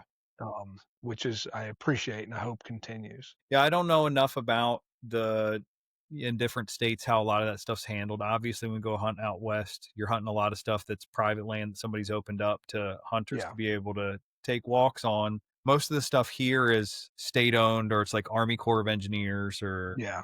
things like We got all that stuff too. yeah, You can have a game land that's privately owned, but it's basically a tax write-off to enroll it in the game lands program. And so yeah, if it was essentially fallow land, which a lot of that stuff was. But one of the big problems is the big ones owned by major corporations that have owned it for a long, long time. mm, Is a part of it, basically on a chain of lakes. So it was owned by the company that owned the dam, essentially. And now that company's selling out. That's a big problem for us. So, yeah, yeah, but it's what it is. Can't put the genie back in the bottle, and that, as far as that stuff's concerned. yeah. Well, I'm excited now because I'm ashamed to say I've lived here for 2 years now, and I haven't really, with any seriousness, pursued like learning woodcock covers or hunting rough grouse here because we're still pretty close to Maryland, and so I could still hunt a lot of stuff that I knew. Yeah, And we've just been busy with a lot of stuff. So now I'm fired up to try to learn how to hunt grouse here. 'Cause talking to Walker, he said like the cover's just not the same as it is there. He's like they're looking more for like tunnels under a lot of brush and greenbrier and stuff to Laurel. run around Yeah, through. I assume it's probably more akin to where I would find rough grouse close to me. When I Yeah. say close, within an hour and a half in Yeah. the mountains. I always assume that that's what PA's got the feel is anyway. Yeah. So I'm interested in that. I think we got a couple days left of woodcock. I got to look at the calendar before I think deer gun season's got to be coming in soon. But that's the other thing with the woodcock season up in Michigan. It's they get however many days they get that's federally set, Yeah, and then they 45. don't break theirs up. So for us, we get them Yeah, going and then coming back, right? yeah, We do like a early one and then a January one. yeah.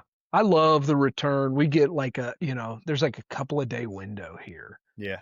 and where the birds are starting all the mating stuff, and I'll catch them right around. It's usually like Valentine's Day here. Uh-huh. Pretty awesome.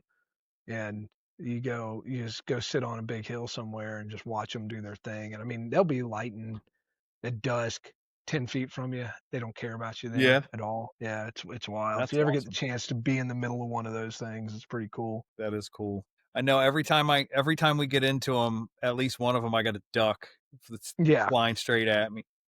yeah. I've bled because of being attacked by a woodcock. It was just flew into me.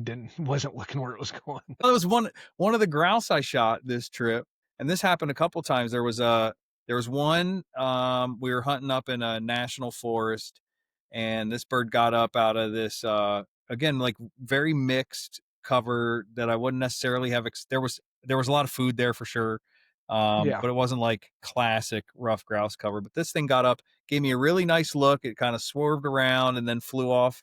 I shot and it did that thing where like it's flying and it did like a little stutter, yeah. it's like I put a pellet in you. I know I Oh did, yeah, but then it didn't miss a beat. It just kept flying away. yeah, And so I didn't get that one. And then I had another one that I shot and I knew I nailed this bird, but it was still flapping its I mean, it was dead, but it was still flying. yeah. It flew straight into a tree and then like just fell straight down like something out of a cartoon, man. But that thing didn't stop. Yeah, It didn't stop like its wing beats or miss a beat until it hit that tree. And then it's just everything stopped all abruptly at one time. And then I had another one that I shot and that one it took me some time to find it, but I hit that one and it was the same thing. It kind of kept flying and then it died and it just fell straight down into yeah. Where it's like they're just like looks like they go from full speed to dead immediately. yeah, yeah, Yeah, yeah. it's pretty. I've seen that one. I've never seen a bird tower. I've heard about it. I read a description of it, and I keep waiting to see it You one mean day. tower like fly straight up in the air? Yep, they just like yep. So apparently, the way the old and I've heard other people describe it and see it, and I've heard it described with pheasants a lot, where it's like, and the way it was described in the book was like a pellet in the specific part of the head, Mm, and the bird will just point up and fly straight up into the air and then die and fall to the ground, huh. and it can go for 100 yards. Yeah. Um, I've never seen. I have centered a black duck at what felt like 10 feet. And it was the first time I ever shot bismuth. And I had an RST load of bismuth in an old 16 gauge. And so it was like a 2.5 inch shell Yeah. anyway. And this bird just backpedaling, right in front of my face. And I just put the whole load right in its chest. And the bird went, hoof. Yeah. It just flew away. And I was like, that doesn't make sense. Yeah. I don't know. I had a Sharpie one time. This is the only time I ever had a Sharpie flush, and then it landed maybe 50 yards from where it got up. I think it was because we were hunting in really heavy winds that day. And so I watched it get up and kind of just land again around this big hill that we were hunting. So I walked my dog around there. She locks up on point again, and that thing got up and caught the wind. So it was the only time I've ever had a sharp tail in the air looking like a duck hovering over decoys. And man, I hit that thing and it did a couple backflips before it hit the ground. Quickly I wanted to have you to bounce it off of. I'm doing a Patreon thing, and you're welcome to air this on the whole thing. Just leave it in; it's fine. But if you don't mind breaking it off and sending it to me, where I'm just talking about milestones. So like breaking up your milestones, and I know we've discussed all this stuff to some degree on the podcast, but I wanted to get a little more acute view of it. I've got 2 young dogs coming through that my intent was to demonstrate bird and gunfire intro with each individual dog in 2 kinda different systems. So Okay. I Whitney that I was raising with no e-collar, still raising with no e-collar, but had done all this ball work with, got beautiful mechanics. And then I have Possum, who I'm leaving kind of feral, developing the way I think of like an old school bird dog, where just enough handle that he likes me enough to hopefully that I find him again and just let him go bump birds and chase and go crazy. Then was gonna use, of course, his bird craziness for gunfire intro in the way that I do, which is marched from the front and shot. Um, but was gonna do the same thing with balls with Versi. Went out to do the first video of that, and then kinda it just so happened that over the course of the last month, maybe 6 weeks, we've gone on our evening walks. He bumped a quail, gave a good chase, got excited about it. 3 to 5 walks in between, go out, happens again. This time, second bird, locks up on it pretty good before kinda relocating, bumping it, chasing it again. Well, in the last 6 weeks, probably 4 times, 5 times, he's had contacts with just loose training birds out on the farm that have collected out there. Some bitch is pointing, looks beautiful. He's hunting hard every time now. Still no collar on him, and I'm letting him go. He's handling clean for me, but now he knows what a bird is. Mhm. Um, Took him out to video. Some my Patreon patrons will see this because I'm gonna run this video where I go out with balls the other day, or with a bumper at first. He was doing clean work. And through the course of me taking this video, it's just like, I don't want bumpers anymore. I'm done with this. And I pull out a tennis ball and he gives me a little bit. So my intent was, I'm going to throw this guy Marks with a bumper because he's all about it. And unfortunately I didn't get video of this today. I got frustrated because I went out to try it again without filming it, just to kind of, and I pulled a dead quail out of my pocket just to see. And the sumbitch was like out and back. Perfect presentation. Yeah. So just so everybody knows, he got his cold game introduction off camera. You guys aren't going to see it. I'll come out and I'll do another run of it later, but you will see where I intended to do his gunfire intro. And I intended to kind of show his bird intro progression as we went. But my assumption was kind of proven wrong was that if I start him in balls and bumpers and he likes it, that I can show him game away from this in a different space, still come back in the yard and have a desire for ball and bumper. That's proving to be incorrect with this particular dog. Okay. Right. No force fetch.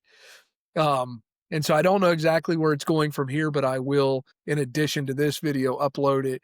And then I've kind of got a video, and you guys have seen it on Patreon, where I'm bringing Possum out on check cord, and he's excited to be in the field, excited for bird contacts. Now, his point's still a little wonky, but it's mostly just because he's had some bad bird contacts as he's progressed. Yeah. But it's like he's got a lot of point in him. He doesn't want to actually jump on a bird and catch it. He's just doing that cat game where he wants to see it fly. So he points and then he goes, do that thing where you fly.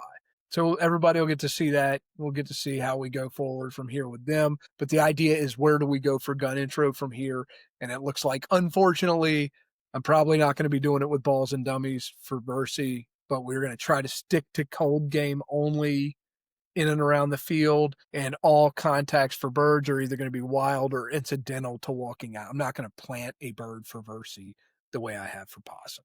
So, Well, any thoughts on all that? yeah, I think it's a reward hierarchy thing, and I It think is. the way that you see this with people with their dogs every day, pet dogs, is I know that there's something better than this kibble you put in my bowl, so I go on a hunger strike until I get that other stuff. Yeah. And the way that you work through that is, then you're going to starve, bud, until you eat this other stuff. So So that's the would way I think you you? work through it if you cared enough to do it. But Yeah. this is one of those things where, he had these experiences that it's weird to even, you're not complaining about it, but it's like, there were good experiences. They Oh yeah. couldn't have It went was better than 100% you. worth it. Yeah. And I would still highly recommend anybody that's got limited access to birds do this with their dog. Now I'm at the place where I've got to make the decision with woodcock season coming in a month. and my just general desire to give this dog walks in the evening, like where I'm not keeping on lead or restraining him or keeping him out of birds, like he's just gonna have incidental contacts on this place if I continue to do what I'm doing. I think Uh, you either have to, if you cared enough to do it, yeah, you either have to forego those walks yeah, and until you're done your gunfire work, because you're going to have to say, like, look, I know you like those birds better, but this is the only thing that you get right yeah. now.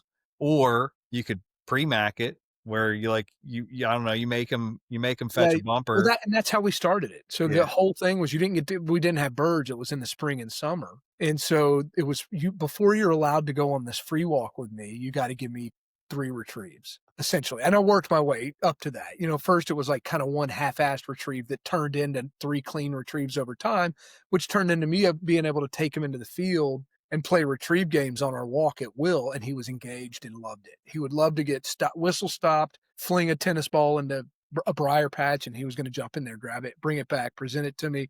That's where we kinda were before he went out and started knocking quail around out on the farm. It's an interesting question because now that I think about it, whenever we've done gunfire intros, for the most part, I'm definitely making sure the dog likes birds Yeah, first, and then I'm usually throwing dead birds if I can get away from it, doing basically marked retrieves with gunfire to do gunfire desensitization, but it's still with game. And so when I'm thinking about times when I've had to force that issue of, like, hey, we're doing stuff with bumpers right now, you need to leave that other stuff alone. It did come up with Toad and his brother Rainer, who was with us for a long time. pre-force fetch. When we were no after we were doing force to pile, and I just forced the issue, Yeah, and right? that's kinda like I'm trying to do this because obviously I started down this road for my patrons, for them to see it.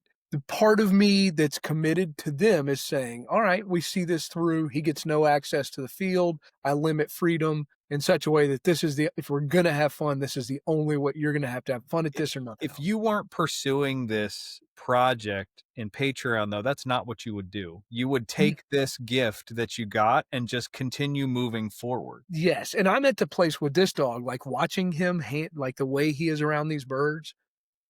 I am certain to the point now I would never do this because I'm prudent enough not to be the guy that would do this, but I could go shoot a bird over this dog tomorrow. Yeah. Not gonna care. Like, he is a bird. He's beautiful. I mean, he is a hammer. He looks great. Like I said, he's handling with no e-collar. Like, I'm really glad that I did this, and What I'm kind not of saying dog is this? it's a French Brittany. Okay. It just turned out to be, and unfortunately, he's got an underbite, but, like, This outside of is that, your dog, the one you yes. talked about before. Okay. Yeah, he's kinda like my perfect little animal, Yeah. outside of that underbite, and I hate that because it's gonna preclude I think he has he's as nice a year-old dog as I've had my hands on in a long time, Yeah. and he's done everything I've asked of him, and now it's just a matter of, am I going to, for the sake of this Patreon thing, restrain myself just to say I've done it with him?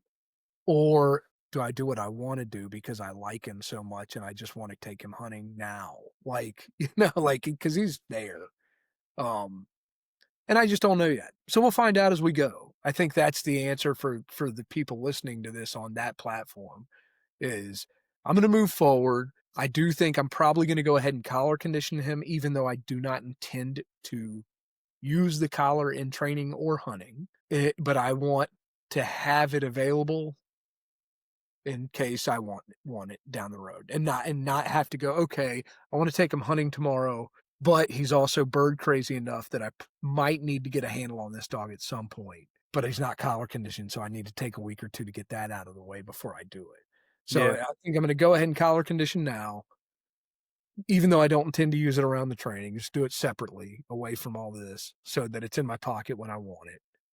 And I don't know, man. I don't know where we're heading with it yet, but That was a lot of Toad stuff. Like when he was here, we were doing we did his collar conditioning, and we had started a little bit of formalized retrieve work yeah, because we were doing it reward based for the most part. And then, we started taking him for walks at Central Penn where we train, and they have, preserve hunts there. So there's there's scratch birds all over that will just Yeah. run the dogs on. And so I dumped a pheasant for him one day when we were walking, and boy, he grabbed that thing and turned and ran the other way. He was Yeah. not coming back. He's like, "This is too nice. You definitely don't get to have this." So then I did have to use e-collar to make him come back, and then he definitely did not want to let it go. And this was before his force fetch was done. Yeah. So I was nicking him and rolling up the dial until he let go of it, which means I had to get pretty high on Yeah. that level to get him to do that. And immediately when he let go, I marked and threw it and Yeah. then let him go pick it up again. And we had to You do brought that. it. We probably spent 15 minutes until I got a clean out from Yeah. him,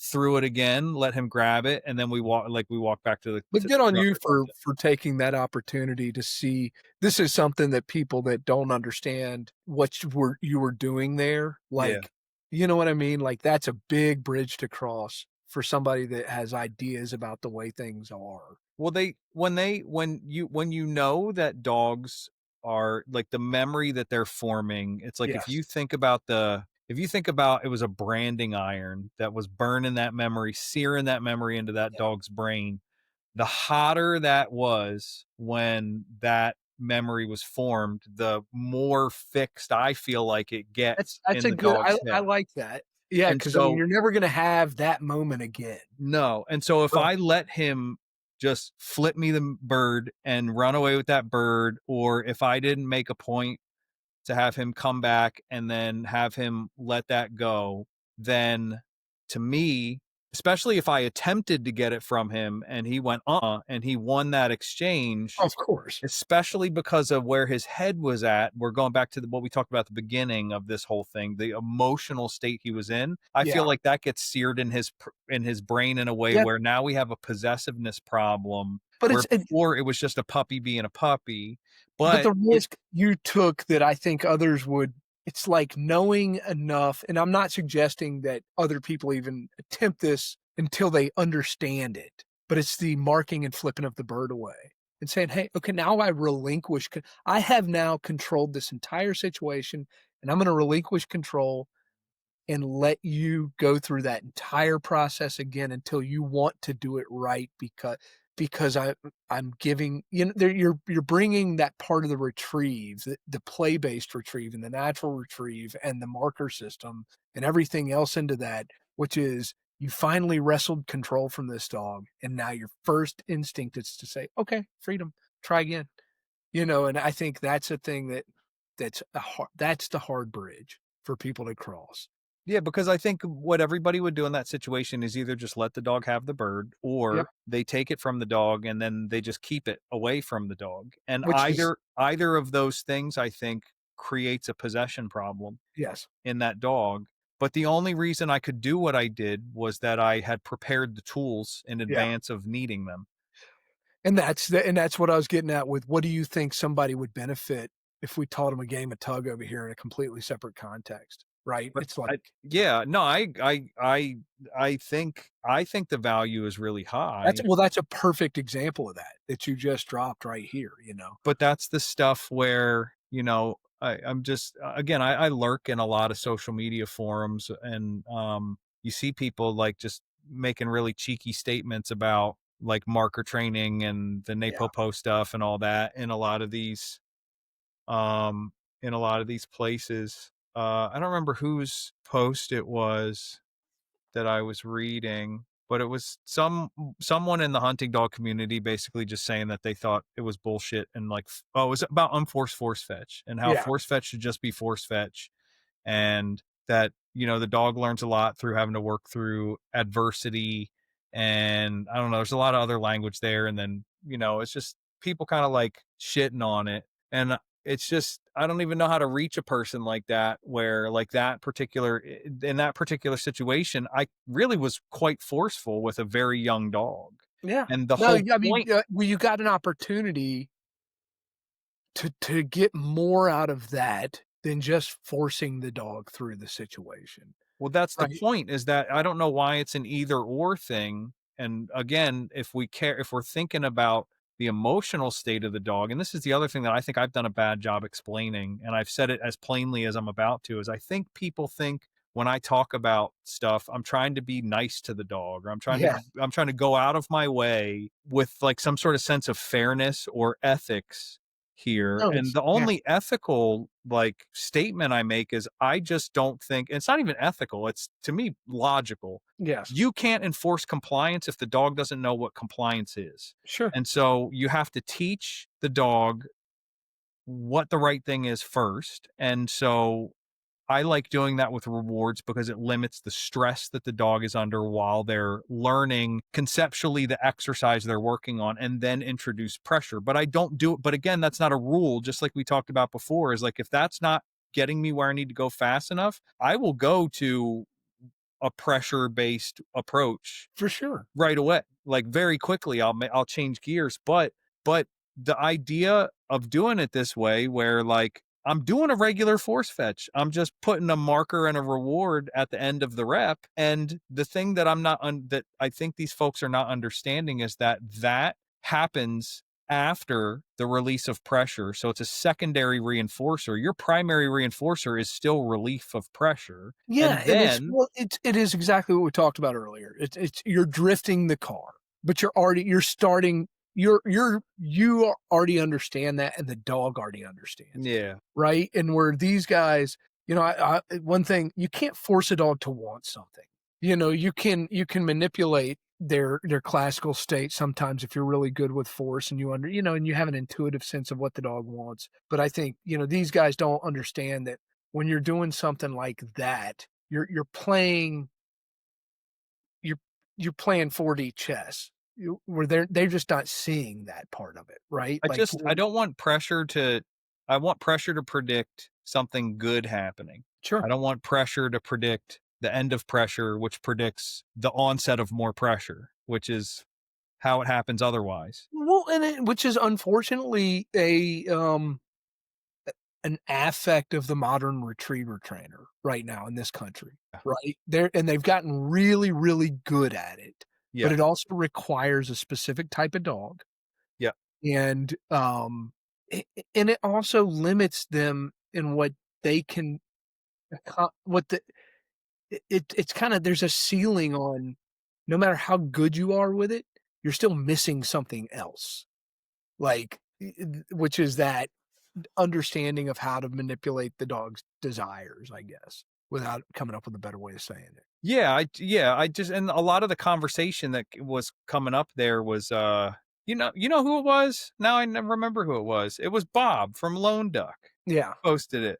Was But he posted something about just saying like and he, to be clear, he wasn't saying it was nonsense. Yeah, But like yeah. some of the people in the comments, what he was saying was like there was value in the dog having to kind of like work through that adversity. And No. I'm definitely paraphrasing now, but the point was at somewhere in that conversation it was brought up like the way that my friend Josh said it was like the scoreboard statement. Like obviously Bob's a very accomplished retriever trainer, right? Like Yes. I will never have the number of pieces of silver hanging on my wall that guy does, right? Or ribbons or anything like that. But I think whenever that conversation comes up, the other side to that conversation is what's the denominator? So like how many and for Bob, maybe this is not an issue, but for some of the people commenting in the comments, That's it's like, that's the point. okay, so like you feel that way about the 2 dogs that you put through that program and it worked, but what about the 4 that you washed out because they couldn't cut it?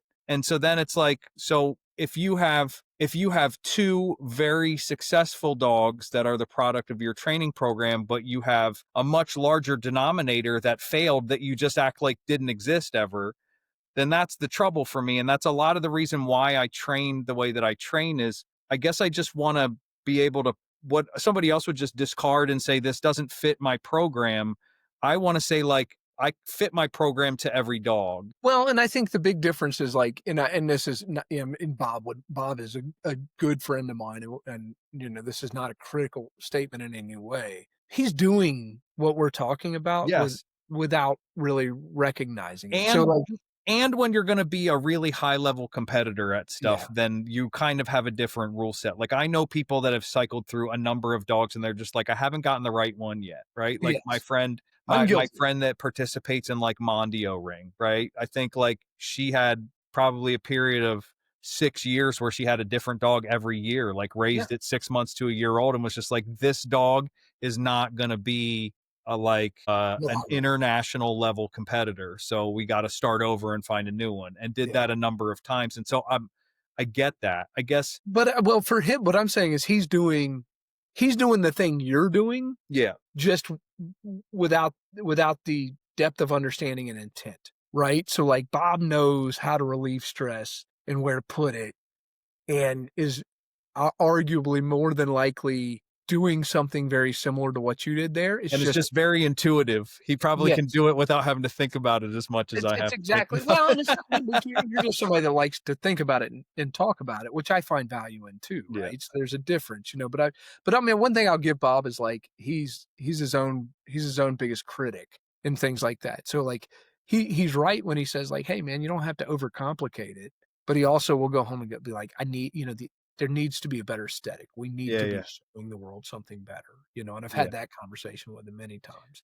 I think that whole approach too, we talked about this before too. I think people aren't doing themselves favors when they, I think there's a lot of new people that are very excited about that way of training. And so they're kind of, what's happening is they're doing the reward based side of it. And they're not really ever getting to the point where they have a real conversation with the dog. Yeah, I call those are my breaking over moments. Yes. And if I don't have them, I don't feel like the training's real. It's not. It's going to fall apart for sure. Yeah. But I do. I got to jump, man. But thank you, man, for allowing me that at the end there. And this was a good one. I appreciate it. Yeah. All right. Have a nice day, man. Thanks. You too, buddy. Take care.